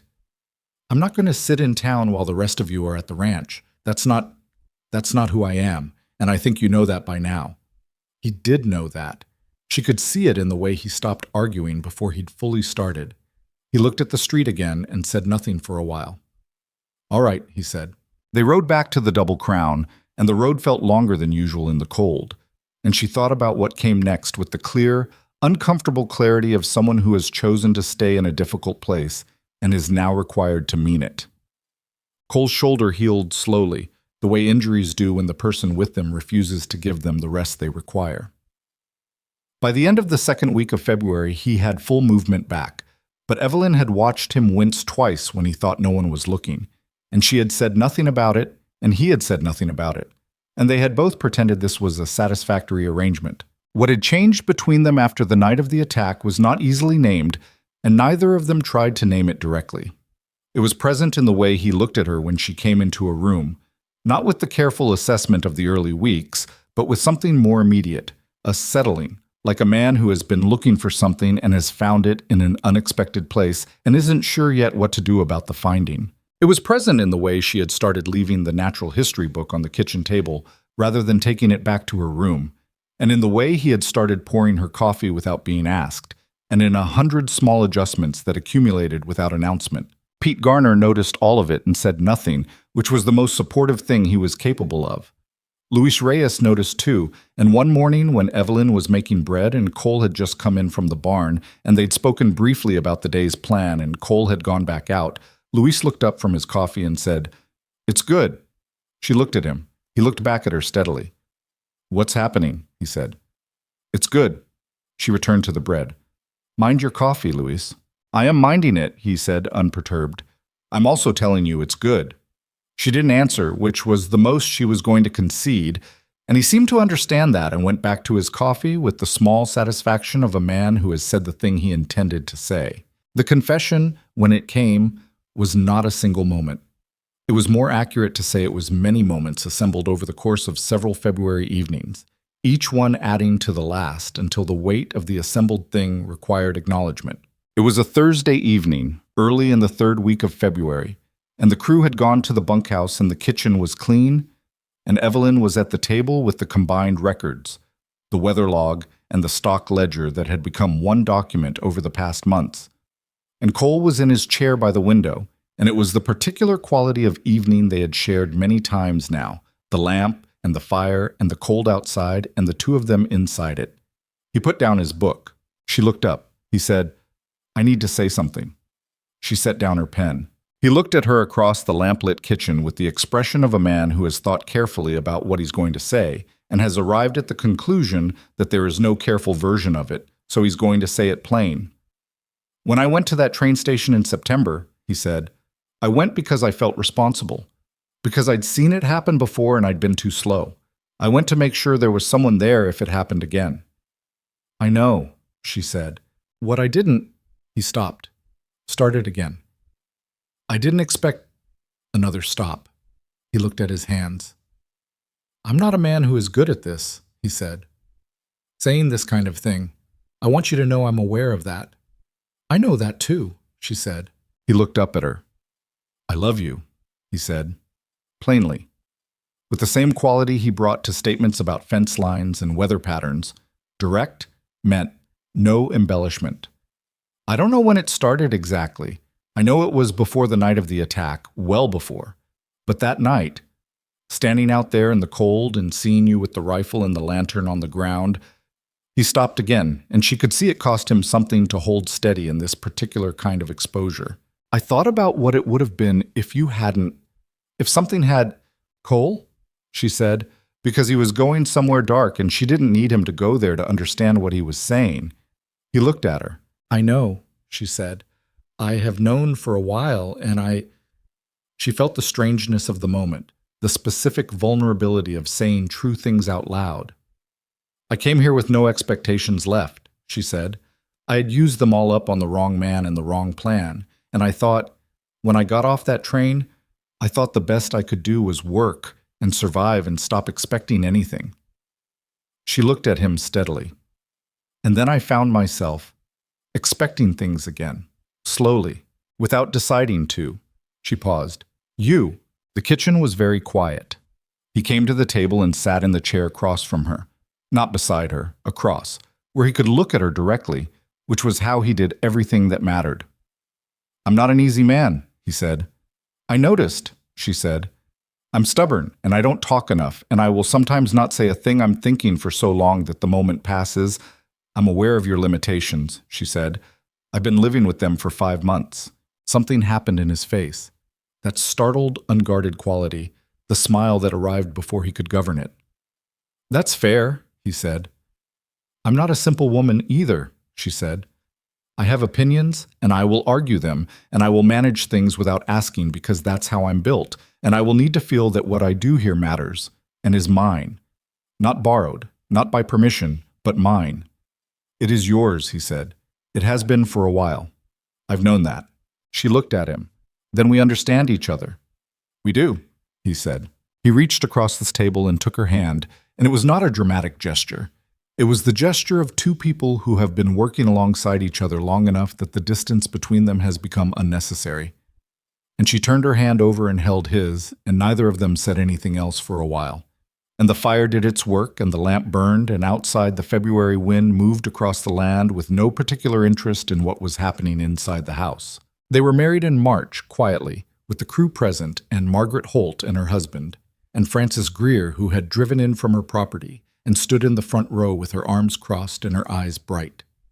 The ceremony was brief, and the words were the words, and afterward there was a meal in the kitchen that Evelyn had largely made herself, which Pete had tried to argue against and she had declined to argue back about. Luis Reyes made something he called arroz con leche for the occasion, which was the first time any of them had seen him cook anything, and it was very good, and Eddie Doyle ate 3 portions and apologized for nothing. Quote, Spring came to the Double Crown the way spring comes to that country.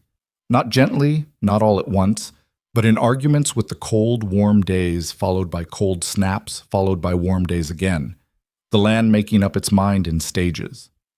The mud was extraordinary in March, the kind that required boots to be left at the door as a non-negotiable policy, which Evelyn enforced with a consistency that the crew had long since stopped fighting.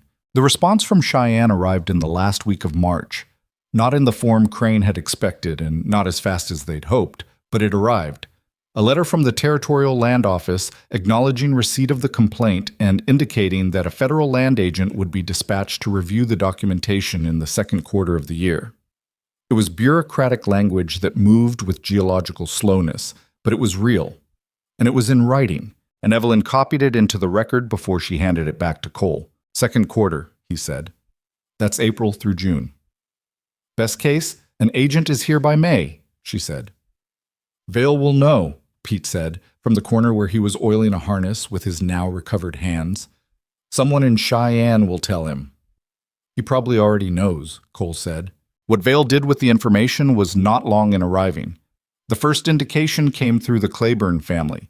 Jim Claiborne rode out to the Double Crown on a Wednesday morning in early April with the look of a man who has been losing sleep and is no longer certain how to stop. He sat at the kitchen table while Evelyn made coffee and Cole sat across from him, and he laid out what had happened over the previous 3 weeks. A new fence had appeared on his south property line, set 20 feet inside what he believed to be his actual boundary. A survey stake had been moved. He could see where it had been, the original hole still visible if you knew to look. And Aldous Marsh, Vale's lawyer, had sent a letter claiming that a recent survey had established that the water access the Claiborne family had been using for 11 years crossed land that was in fact now Vale's, and that they would need to negotiate a water use agreement at terms Marsh specified, or the access would be legally contested. Jim Claiborne set the letter on the table. Cole read it, passed it to Evelyn. She read it carefully, twice. He moved a survey stake, she said. That's land fraud, Cole said. That's not buried in a clause, that's a criminal act, she said. And it's documented because the original stake placement will be in the county survey records. She looked at Jim Claiborne. Do you know when the original survey was done? 1871, Claiborne said, when we homesteaded. Territorial surveyor. His name was, he thought, Hartley. Ned Hartley. And is Hartley still retired, Claiborne said. Lives in Laramie. Evelyn looked at Cole. We need that original survey, she said. If it's in the county records and Hartley is still available to testify to what he measured, then the move stake is provable, Cole said. Claiborne looked between them. He was a quiet man, not unlike Pete Garner in his economy of expression, but what moved across his face now was something that had been suppressed under worry for weeks and was beginning to cautiously surface. You think this can be stopped, he said. Not a question exactly, more like something he needed to test out loud. I think you made a mistake, Evelyn said. He's been so careful. The water clauses, the pressure that looked like bad luck. And then he moved a stake where the original measurement is on record. That's not careful. That's a man who thinks he's already won. Cole was already standing. I need to get to the county records office before the week is out, he said, and someone needs to write to Laramie. I'll write the letter, Evelyn said. Claiborne left with something different in his posture than what he'd arrived with. Not certainty. This was far from over. But the specific quality of a man who has found out he's not alone and is recalibrating what's possible based on that information. In April, Evelyn realized she was pregnant. She sat with the knowledge alone for 2 days before she told Cole, not because she was uncertain about it, she was not, but because she wanted to understand her own reaction to it before she shared it. What she found, when she looked at it honestly, was something complicated, gladness and fear in equal measure. The gladness for what it meant and the fear for what it meant to bring a child into a situation that was not yet resolved, that still had a man in it who moved survey stakes and sent men with lanterns to burn barns. On the second evening, she told Cole in the kitchen, after supper, in the same plain way that had become their way. He was quiet for longer than usual. Then he crossed the kitchen and put his arms around her and held on, and she let him, and she felt his hands on her back, careful and absolute, and the specific quality of his silence, which was not the silence of a man with nothing to say, but the silence of a man who is feeling too many things to rank them. Are you? He started. I'm all right, she said. I'm better than all right mostly. I'm also scared. So am I, he said, plainly. No performance of reassurance. I'm scared, and he exhaled. I didn't think I'd... He stopped again. She pulled back enough to look at him. His face was the undone face, the one without governance. Didn't think you'd what? Have this, he said. Get this. I'd stopped... He looked at her. I'd stopped expecting anything like this a long time ago, before you came. She thought about saying something and decided the moment didn't need words added to it. She put her hand against his face, which had become a gesture she understood now as hers, and he covered her hand with his, and they stood in the kitchen for a while in the silence that needed no filling. Pete Garner found out 3 days later, because Pete always found out everything 3 days later, and then pretended he'd known all along. He said, handing Evelyn her coffee that morning, Going to need to fix the window in the back room. Put in better glass before fall. She looked at him. He looked back. The back room would make a good nursery, he said, as if this were a practical construction observation with no personal dimension whatsoever. Then he took his coffee and left the kitchen. Luis Reyes, when he was told, looked at the table and was quiet for a moment and then said, Buena noticia, which she knew now meant good news, and his voice when he said it had a quality she had not heard from him before. Eddie Doyle said, Oh, and then turned red and said congratulations 3 times in quick succession and knocked his own coffee over, which was the most sincere response anyone gave, and therefore her favorite. The letter from the territorial land agent arrived on a Thursday in late April, confirming his arrival date, the 15th of May. 2 weeks. Vale's response came the following week. Not directly, but through channels that were becoming familiar in their indirectness. Supplies ordered from the general store for the Double Crown were delayed without explanation. The lumber merchant in Willow Creek suddenly could not fill an order for repair timber that had been placed weeks prior. Small pressures, the kind designed to demonstrate reach without leaving fingerprints. And then, someone posted a notice in the window of the Willow Creek Hotel claiming that the Double Crown Ranch was operating with disputed land title and that any business dealings with the operation might be subject to legal complications. The notice was unsigned, which was its own admission. Cole pulled it down himself on a Friday morning in front of 6 people on the main street of Willow Creek. He held it in his hand and looked at it, and then looked at the people watching him. "This is false," he said, simply, to the people watching. The Double Crown title is clear and has been since 1869. Anyone who wants to verify that is welcome to come to the county records office with me. He folded the notice and put it in his coat. Anyone who wants to talk about what's actually being done to land title in this valley, I'll be at the hotel dining room for the next hour. He turned and went to the hotel. Evelyn, who had come to town with him for a supply run that had been partly an excuse and partly a statement of presence, watched from across the street. 7 people followed him into the hotel. 2 of them were the Claibornes. One of them was Francis Greer. One of them was a man she didn't recognize, with a surveyor's bag over his shoulder and the quiet, observant face of someone who makes his living looking at measurements. She crossed the street and went in. The hour became 2 hours. The man with the surveyor's bag turned out to be a former county surveyor named Aldrich, who had worked under Ned Hartley in the early 1870s, and who had, he said, always been bothered by the way certain records had been misfiled around 1877, and he was glad someone was finally asking about it. He said this carefully, in the way of a man who has wanted to say something for a while and has been waiting for the right set of people to say it to. Evelyn wrote down everything he said. She wrote, and the room talked, and the afternoon went past the windows, and Cole managed the conversation with the particular quiet authority of a man who knows how to hold a room together without making himself the center of it, which she had come to understand was one of his core gifts, and one of the things she most respected about him. When they left, as the light was going orange and late, Cole walked beside her to the wagon and helped her up with the automatic care he had developed for her in the past month, the slight adjustment in how he handled physical space around her that she had not asked for and did not object to because it was given without making her feel fragile. "Aldrich," she said. "I know," Cole said. "He's going to talk to the land agent when he arrives." He said he would. She looked at the main street of Willow Creek in the late afternoon light. This town she had arrived in with 40 cents and no plan, that had watched her get left on a platform and then watched her build something from the ruins of that particular moment. "It's almost there," she said. Not triumphant, just accurate. "Almost," he agreed. "Not yet."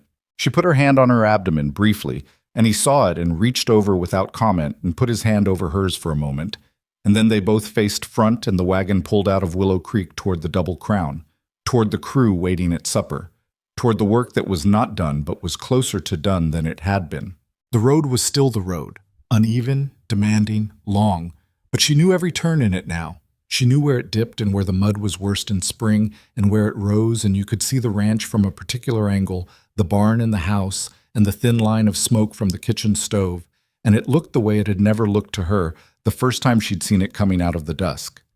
It looked like home, not because nothing was wrong. Plenty was still wrong. Not because it was easy or finished or safe, but because home is not the place where nothing bad can reach you. Home is the place you intend to defend, the place where the people inside it matter to you in the specific, irreversible way that changes what you're willing to do and what you're willing to endure, and what you look at when you want to remember what you're doing all of this for. She had crossed 1,200 miles to find something she could build. She had not known it would look like this. But here it was, and she was going nowhere.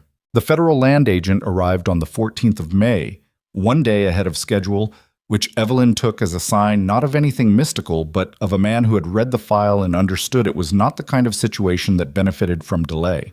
His name was Garrett Soloway. He was 52, compact and weathered, with the particular quality of a man who has spent 20 years seeing what people do to land and to each other over land, and has arrived at a position of neither cynicism nor idealism, but something harder and more useful than either. He came into Willow Creek on the afternoon stage with a leather satchel and a trunk of documents, checked into the hotel, and sent word to Cole that he would like to meet the following morning at the county records office. Cole told Evelyn at supper. She told him she was coming. He did not argue.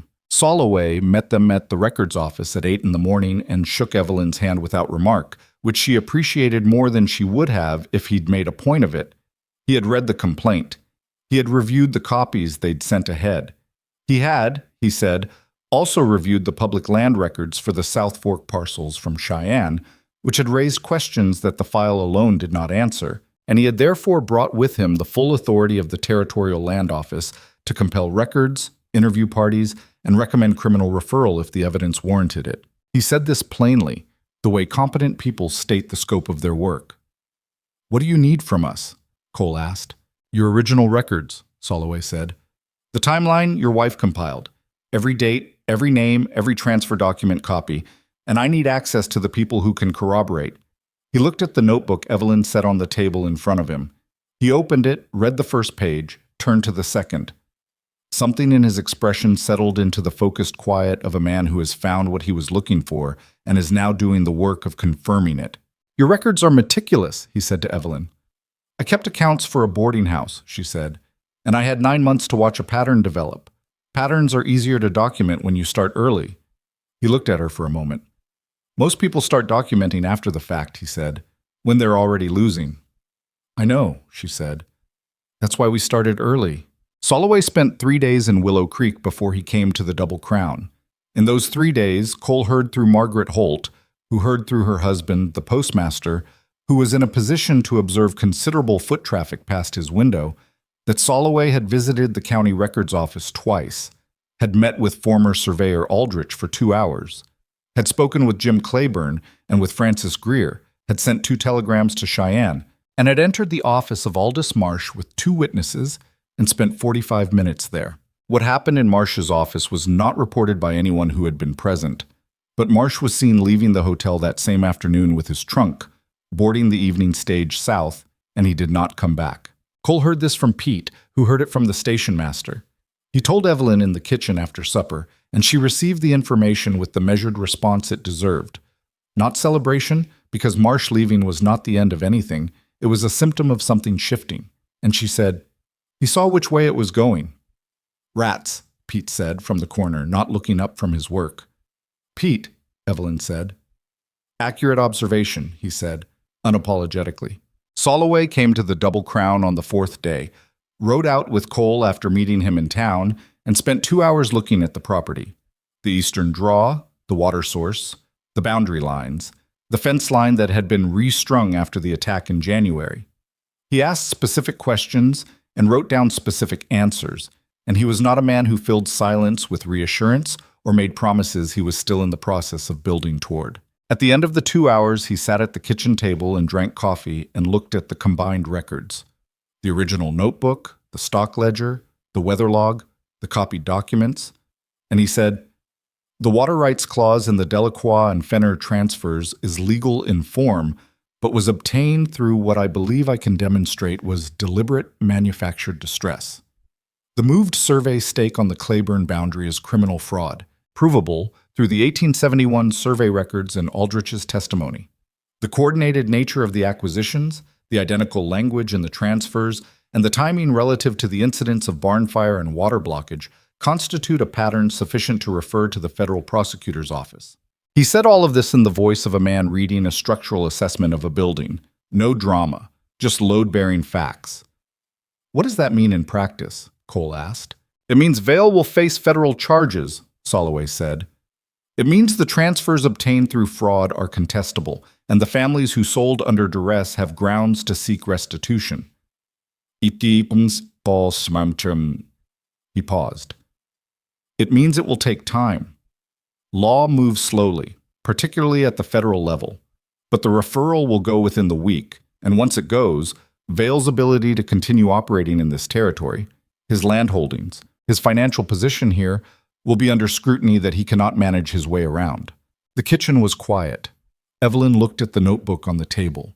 9 months of dates and names and careful records, her handwriting and Cole's and Pete's written account, and Luis's contributions translated from Spanish by herself on the evenings when she'd been practicing the language. The accumulated weight of paying attention. "The families," she said. "The Delacroix family and the Fenners. They've already left. Restitution claims can be filed regardless of current residence," Soloway said. "I won't promise outcomes. That's the court's work, not mine. But they have standing." She nodded. She had known, in the reasonable part of her mind, that some losses were not fully reversible. The Delacroix family had left Wyoming. The Fenners had moved south. What had been done to them was documented now, and it would be addressed in whatever way the law could address it. But they would not simply get back the years they'd spent on that land or the ease with which they'd left it. That was the part that didn't resolve cleanly, that stayed with her beyond the legal proceedings and the paperwork and the satisfying fact of a federal referral. The law could punish. It could compensate. It could not undo. She understood this, and she kept it, because some things should be kept. The weight of what was lost was part of the record too, even if it didn't fit in a notebook. What? Roderick Vale did not go quietly, because men like Roderick Vale never do. When the federal referral went through in the third week of May, and word of it reached him, and it reached him within 2 days, because Willow Creek was a small town, and small towns have no capacity for secrets. His first move was to retain a new lawyer from Denver, a man with a reputation for finding procedural complications in federal cases and turning them into delays of several years. His second move was to call in every social obligation he'd accumulated in 15 years in the territory, which turned out to be fewer than he'd estimated, because the people he'd believed were in his debt had been watching the last 9 months from their various positions and had been quietly revising their assessment of where the weight was settling. His third move was to come to the Double Crown himself. Evelyn was alone in the house when she heard the horse.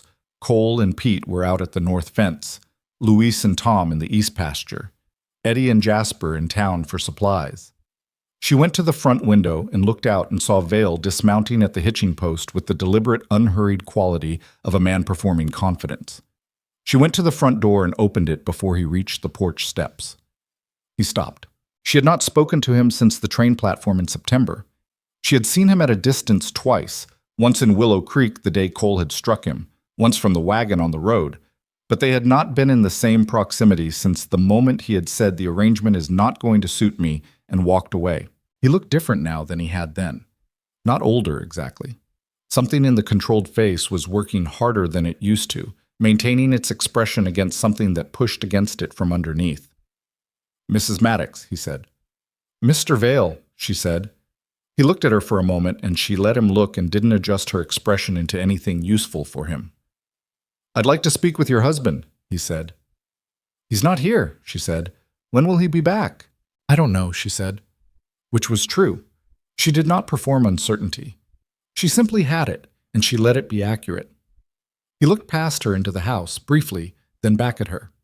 He was doing a calculation, she could see it, the specific quality of assessment she had recognized in him from the first moment.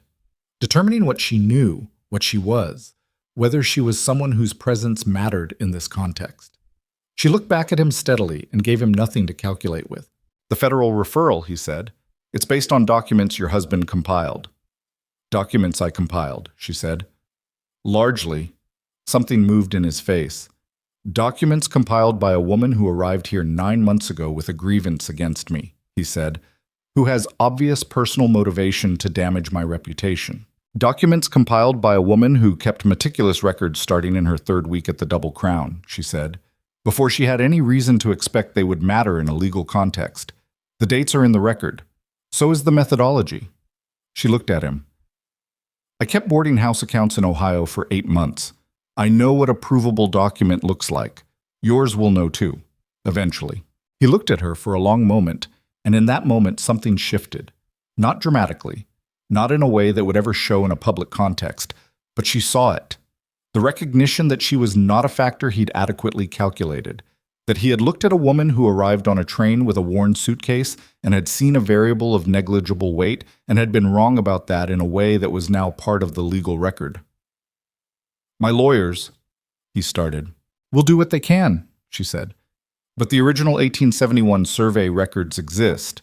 Aldrich's testimony exists. 9 months of documented pattern exists. The water rights clause language exists in 7 identical copies." She paused. "Mr. Vale, I am 6 months pregnant and I have things to do this afternoon. If you want to speak with my husband, come back when he's here." She held his gaze for one more moment, and then she stepped back and closed the door. She stood in the hallway for about 30 seconds. Her heart was going considerably faster than her voice had suggested. She was aware of this, and she let it. the body having its reaction while the mind had already moved forward to the next thing.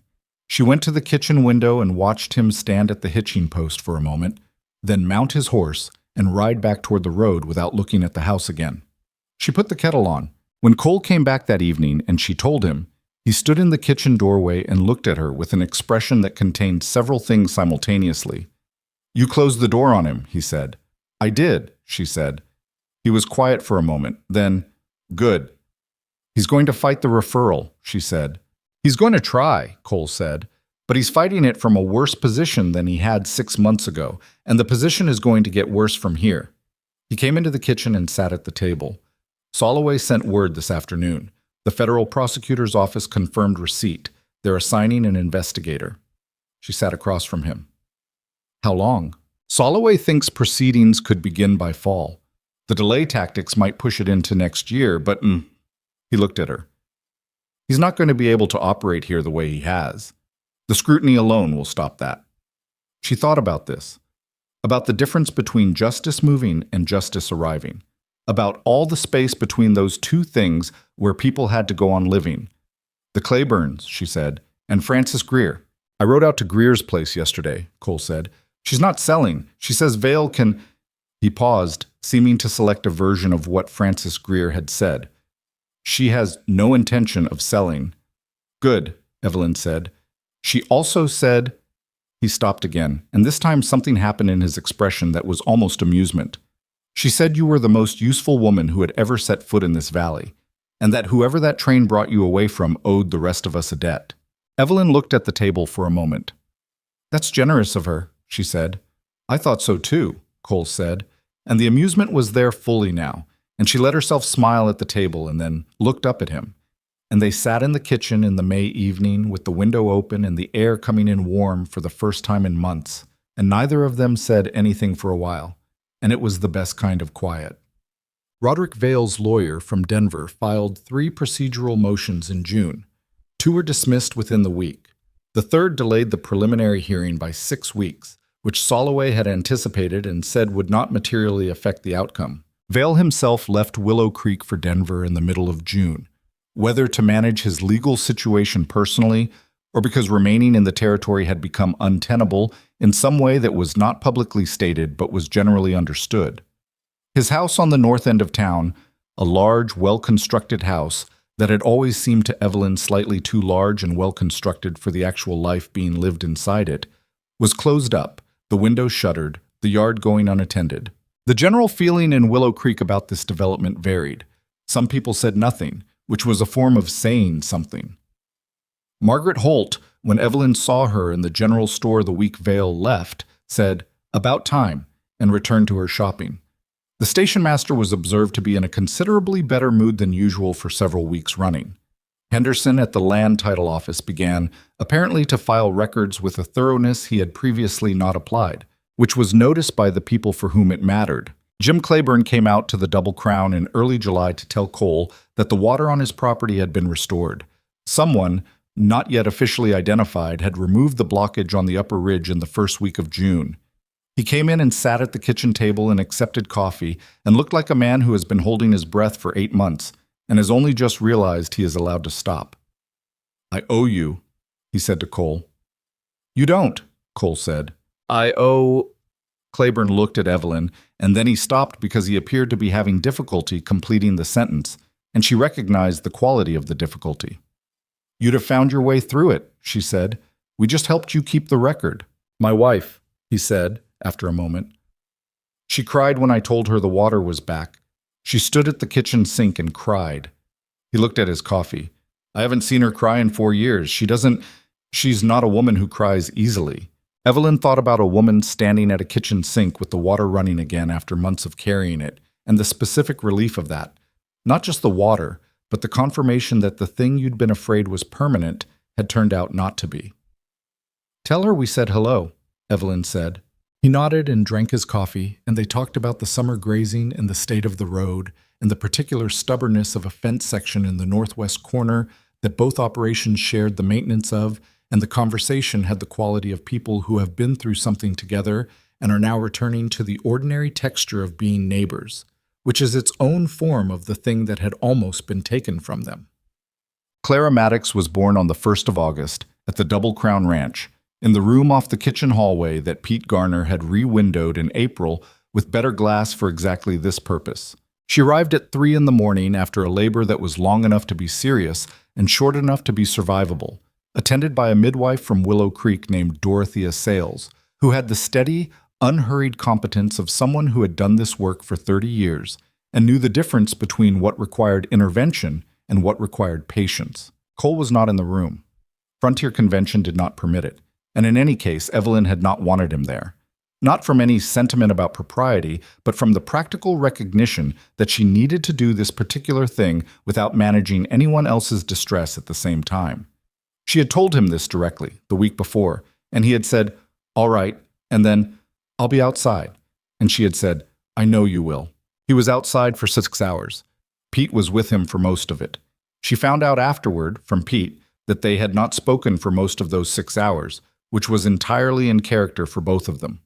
When Dorothea Sales came out to say that the child had arrived and that mother and daughter were both in adequate condition, she was a woman who used the word adequate with the same precision others use the word excellent, and Evelyn came to love her for it. Cole went in alone. He stood in the doorway of the room and looked at Evelyn in the bed, and looked at the small bundle beside her, and Evelyn saw his face do something it had only done a few times in the 11 months she had known him, become completely undefended, every line of control absent, just a man standing in a doorway looking at the two people who had become the fact of his life. He came in and sat on the edge of the bed, and she handed him the child, and he held her with the specific careful attention of someone who has never held anything so small and is applying every degree of steadiness he possesses. And he looked at her for a long time without speaking. Clara looked back at him with the unfocused, serious gaze of the very newly arrived. "She has your hands," Evelyn said. "Look at her fingers." He looked. The fingers were small and precise, the nails perfect and impossibly tiny. "She has your stubbornness," he said after a moment, without looking up. "She took her time." "She did," Evelyn said. He looked up at her, and what passed between them in that look had too many layers to name, and she was too tired to try to name them all, so she didn't. She just held his gaze for a moment and felt the weight of the year behind them and the shape of whatever was ahead, and none of it felt simple, but all of it felt real, genuinely, unmistakably real. "Clara," he said quietly. They had agreed on the name 3 weeks earlier, and the choosing had been easy in the way things are easy when you've already agreed on what matters. "Clara," she confirmed. He held his daughter, and outside the August night was warm and full, the kind of Wyoming night that made up for winter by being almost unreasonably alive. And somewhere in the darkness beyond the window, the Double Crown was exactly itself. The horses in the corral, the barn with its mended wall, the fence lines running out to the horizon, the eastern draw with its water flowing where it was supposed to flow, and beyond that the land extending to the edge of what was visible and further still. Pete Garner held Clara the following morning, standing in the kitchen with the child against his chest and the most careful expression she had ever seen on his face, and he held her for exactly 4 minutes before handing her back with a brisk nod and going out to check the horses because he had things to do. Luis Reyes held her for considerably longer, sitting at the table with the child in his arms and speaking to her in quiet Spanish, which Clara appeared to find entirely acceptable. He sang something very low that Evelyn recognized as a lullaby, though she didn't know the words yet, and she sat at the table and did not interrupt him and thought, "I will learn that song." Eddie Doyle looked at Clara from a cautious distance of approximately 3 feet, confirmed that she was small and looked functional, said, "Congratulations, Miss Carter, Mrs. Maddox," and looked relieved when she didn't require him to do anything further. Tom Walsh came in, looked at the child, looked at Evelyn, said, "Good," with the full weight he gave to that particular word, and left. It was the most he could have offered, and he'd given it completely. Jasper Collins sat beside Evelyn and looked at Clara for a long time without speaking, and then said, "Do you think she'll be all right out here?" It was not a small question. "I think she'll be exactly what the place makes her," Evelyn said, "and I think the place is worth being made by." He was quiet for a moment, then, "That's a good answer." "I've had some time to work it out," she said. He looked at her and she looked back, and the room was warm with the August morning coming through the windows. And Clara made a small sound of no particular significance, and Jasper Collins smiled. A real one, the kind she had not seen from him in 11 months of knowing him. Jim. The federal proceedings against Roderick Vale began in September. The preliminary hearing established grounds sufficient to proceed to a full investigation, and the investigator assigned to the case, a man named Proctor, who had the appetite for detail that his work required and the patience to follow it wherever it led, spent 6 weeks in Willow Creek and the surrounding valley, interviewing parties, reviewing records, and building the kind of case that is not built quickly, but is built to hold. Evelyn gave her testimony in October in the county courthouse, sitting in a chair across from Proctor and answering his questions for 2.5 hours. She answered accurately and without embellishment, because that was the only kind of testimony worth giving, and she had 9 months of careful records to support every claim she made. Proctor, at the end of the session, looked at his notes and then at her and said, "You started this documentation in your 3rd week on the property?" "Yes," she said. "What made you think to start then?" She thought about how to answer this honestly. "I had seen the land document copies from the South Fork transfers," she said, "and I recognized that the water rights clause had been written before the properties were acquired, the precision of it, the way it anticipated rather than responded. When I saw that, I thought, someone should be keeping a record of what's happening here because the people with the most to gain are already several steps ahead. I was in a position to keep that record." "You recognized a legal pattern," he said. "I recognized a bookkeeping pattern," she said, "a constructed paper trail. I'd seen it before in different contexts. The principle is the same." He wrote something down. Then, "The night of the attack, January, you were the one who went out to the east side of the barn." "Yes?" "Alone. The crew was handling the north fence line," she said. "Someone needed to cover the east approach." He looked at her for a moment with the same expression Soloway had used, the recalibration, the upward adjustment. She had stopped finding it surprising. She had by October come to understand that people underestimating her was not something she was required to feel diminished by, and not something she needed to correct in advance. It corrected itself, in time, given adequate evidence. The world moves slowly toward accuracy about most things, if the evidence was kept carefully and long enough. The formal charges against Vale were filed in November. They included land fraud, conspiracy to commit fraud, interference with water rights, and, relating to the night of the January attack, conspiracy to commit arson and assault.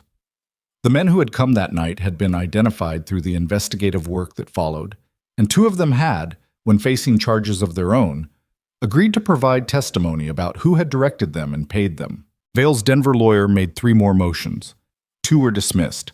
1 delayed the trial date by 4 months. Vale himself returned to Wyoming in December for the proceedings, living in the shuttered house on the north end of Willow Creek, which he apparently could not afford to heat properly because the chimneys were cold on mornings when he was known to be there.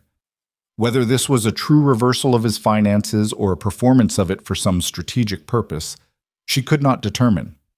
She found, when she considered it, that she did not particularly care. The proceedings were in motion and the evidence was substantial, and the outcome, while not guaranteed by any process that she trusted enough to call certain, was pointed in the direction it needed to point. She went to town in December for supplies and she passed the house with its cold chimneys. And she did not look at it, and she thought about the platform in September of the previous year, and the platform was 14 months ago, and it was so far behind her now that looking at it required real effort. What she felt about it, when she made herself look, was not anger anymore. It was something harder to name, a kind of compressed understanding of what that moment had been, what it had cost, what it had in fact produced. She had lost something in that moment on the platform. A plan. A future she had constructed around a man she had mistaken for reliable. But the loss had opened a direction she would not have found otherwise. Cole, the Double Crown, this crew of imperfect and essential men, Clara, the particular shape of a life that was genuinely hers. She was not grateful to Roderick Vale. She would not dress that up into gratitude, which would be sentimental and also dishonest. What had happened to her was not a gift. It was damage that she had built something from, which is not the same as a gift and should not be confused with one. Damage is damage. What you do with it is yours. But she could see clearly enough, in December with Clara 3 months old on her hip and a year of the double crown behind her, that she was standing inside a life she would not trade, and that the life would not have been available to her by any easier road. There was something in that worth sitting with, not in gratitude, but in honesty. The world does not owe you the life you planned. What it occasionally offers, if you're willing to stay on your feet in the wreckage of what didn't work, is the chance to build something from what remains. It offers you that chance clumsily and without announcement, usually through a side door rather than the front. And you have to be paying attention to notice it, and you have to be willing to do the work of it once you do. She had been paying attention. She had done the work. Here she was. The trial of Roderick Vale began in March of 1880, 16 months after Evelyn Carter had stepped off a train in Willow Creek with 40 cents and a worn suitcase. She attended the opening day. Cole was beside her, and Pete was on Cole's other side, and Luis Reyes was there, and Tom Walsh, and Hank Delaney, who had put on his best coat for the occasion.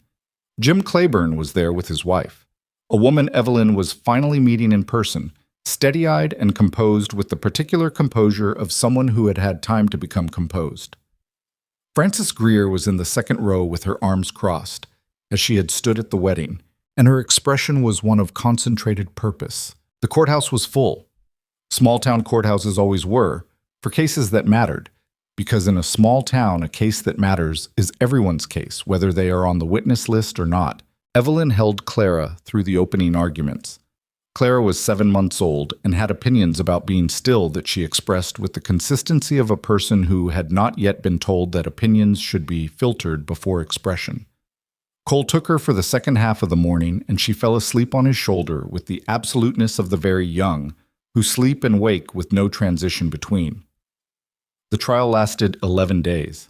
On the 11th day, the verdict came in the afternoon, and it was what the evidence had pointed toward, delivered without drama by a jury of 12 men who had spent a week and a half listening to testimony and looking at records and considering what had been done to their valley and the people in it.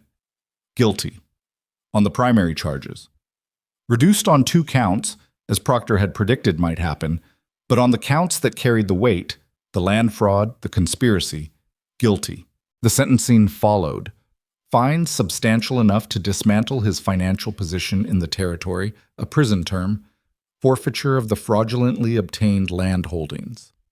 The families who had sold under manufactured duress had standing to pursue restitution, and 2 of them, the Fenners and a family named Grabber, who had sold quietly and whose situation had come to light in the investigation, filed their claims within the week. Vale's face in the courtroom when the verdict was read was the controlled face, the same one he had worn on the platform when he told her the arrangement was not going to suit him. She watched it from her seat and thought, he has been wearing that face his whole life, the face that gave nothing away, that calculated rather than felt, that looked at other people and saw only their utility or their lack of it. She thought about what it must be like to have lived inside that face, to have been that man in that courtroom hearing that verdict behind that expression. She could not quite feel sorry for him. She had tried, in the abstract, to locate something like sympathy. Not for what he'd done, but for whatever he'd been before he'd become the person who could do it. And she'd found only the edge of something that might have been pity, if it had gotten there. It hadn't. What she felt was more like the sensation of putting down a weight she'd been carrying long enough that she'd stopped noticing the weight and had only noticed its absence now that it was gone. She took Clara back from Cole, who passed the sleeping child without waking her, and she stood in the courthouse as people filed out around her, and she looked at the room, the high windows, the wooden gallery, the seal of the territory on the wall behind the judge's bench, and she thought about what it had taken to get to this room. 9 months of records, a notebook and a kitchen drawer, the accumulated weight of paying attention when it would have been easier not to. She thought about all the people who had done part of this without knowing they were doing it together. Pete's information and his burned hands and his 9 years of unwavering steadiness. Luis and his quiet network and his arroz con leche and the way he'd started speaking to Clara in 2 languages from the beginning. Eddie Doyle, who had taught her to ride on a Saturday afternoon because he'd made an offer on impulse and then kept it. Jasper Collins, who had come to the kitchen for tea in the dark and had let himself be a little less alone. Tom Walsh and his 12 words a day, all of them exact. Hank Delaney, who had stayed without being asked. Margaret Holt, who had apologized on a train platform and meant it and had held their documents safe. Frances Greer, who had said she'd burn the spring before she'd sell it. Jim Claiborne's wife standing at her kitchen sink with the water running again.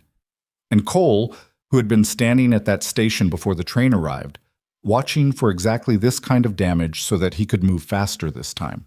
People like to believe that the right outcome is the result of one decisive action, one moment of heroism, one choice that changes everything. It makes a neater story. What she had learned in the 14 months since September of 1878 was that outcomes are made of accumulation, small choices, daily attention, the decision to write things down rather than trust memory, the decision to stay, the decision to come out the back door with a rifle when the barn was in danger, the decision to sit down across from a federal investigator and answer questions for 2.5 hours with 9 months of records to back them up. None of it was a single moment. All of it was a practice, a daily, imperfect, unromantic practice of doing what needed doing and trusting that it would matter if you kept doing it long enough. Spring came again to the Double Crown, the second spring Evelyn had seen there, and it was not easier than the first, but it was more familiar, which is the closest thing to easier that most things get. Clara was standing by April, holding herself upright with both hands on the furniture and moving along the edge of it with the focused determination of someone who has decided that walking is the next thing and intends to accomplish it by will alone. Cole watched her do this with an expression that was new, not the undone expression of the night she was born, but something that had settled into something more permanent, quieter, a man who has found what he didn't know he was looking for and has stopped being surprised by the fact of it. The Double Crown ran well that spring. The crew was the same crew, all of them. No one had left, which she had not taken for granted and did not take for granted now. Pete's hands had healed fully. Luis had begun, without discussion, teaching Eddie Doyle enough Spanish to be functional, which had become a requirement for certain supply negotiations with the ranches south of town, and which Eddie was managing with the determination of a person who has discovered a latent aptitude. Jasper Collins still startled sometimes, still sat with his back away from open doors, still had hard nights in the deepest winter dark. He was also, by spring, the person Clara reached for most reliably when she wanted to be picked up by someone other than her parents. And he always picked her up, and he held her with a gentleness that meant something to Evelyn in a way she didn't try to make into a statement. She kept the records, the weather log, the stock ledger, the combined accounts that were now thoroughly merged into one system that covered the property's full operation. She had added, in February, a section for the legal documentation as the proceedings concluded, the verdict, the forfeiture records, the restitution filings, because she had decided that a complete record was a complete record, and that the story of how a thing resolved was as worth keeping as the story of how it developed. She had also, in February, received a letter. It was from Agnes, the third woman Vale had left on the train platform, the one who had married a surveyor out of Fort Laramie. Agnes had heard, through channels Evelyn could not quite reconstruct, but which probably involved Margaret Holt and her husband's position, about the trial. She had written to say that she had given her own written account of her experience to the investigator when he came to Fort Laramie, which she hoped had been useful, and that she was well, and that her husband was a good man, and that she had a son who was 2 years old, Evelyn wrote back. They corresponded after that every few weeks, and the correspondence was not sentimental, two practical women exchanging information about lives being built, but it was consistent, and it meant something that Evelyn recognized as the specific value of being known by someone who understood what you had been through because they had been through a version of it themselves. Some forms of belonging are given to you by circumstance. You're born into them, or married into them, or assigned to them. Those can be real. But some forms of belonging are built by choice, repeated over time, constructed from the material of what you've survived together. Those, in Evelyn's experience, tended to hold better. Not because sentiment had nothing to do with them, but because they had been tested. They had been asked to hold weight, and they had held it. And the holding was itself the thing that made them what they were. On a morning in late April, one of the fine mornings that the territory offered by way of apology for the preceding 6 months, Evelyn took Clara out to the front porch in the early light, while Cole was still in the barn and the crew was not yet assembled for breakfast. She stood on the porch of the Double Crown Ranch with her daughter on her hip, and she looked out at Wyoming in the spring, the wide, pale sky just beginning to take on color, the mountains in the far distance catching the first light on their upper reaches, the grass coming back into the near pastures in the tentative way of something that had been suppressed and is now remembering itself. She looked at all of it, and she thought about a train pulling into a depot in September of 1878 and a woman getting off it with a worn suitcase and 40 cents in letters she no longer needed. She thought about standing on that platform and feeling the future collapse into a single point of nothing. She thought, that woman did not know what was about to be given to her. She thought, immediately after, that's not the right way to say it. That woman did not know what she was about to build. Clara made a sound of interest at the mountains and reached out her hand in their direction, the specific gesture of someone who sees something they intend to investigate and is simply noting, for now, that it exists. I know, Evelyn said to her. All of that is out there. The door behind her opened and Cole came out, still settling his coat, and he came to stand beside her and he put his hand on the small of her back in the automatic way he had. The way of a man who does not think about the gesture because it has become as natural as breathing. And he looked out at the land with her and at Clara, reaching for the mountains, and he didn't say anything, neither did she. There was nothing that needed saying. This was the life. This, exactly. Imperfect and unfinished and still requiring enormous amounts of daily labor and patience, and the willingness to write things down and stay on your feet when things broke badly, and ask for help when you needed it and give it when you could. This was what a life looked like from the inside, when you had stopped waiting for it to be something other than what it was, and had put your whole self into the making of it. It looked like a porch in Wyoming in the early morning. It looked like a man's hand on your back and a child reaching for the horizon and the whole complicated, irreplaceable, irrecoverable fact of being here, now, in this particular moment that would not come again. Evelyn Carter Maddox had come 1,200 miles for this. She had not known what she was coming for. But she was here, and it was hers, and she would not trade a single hard day of the getting of it.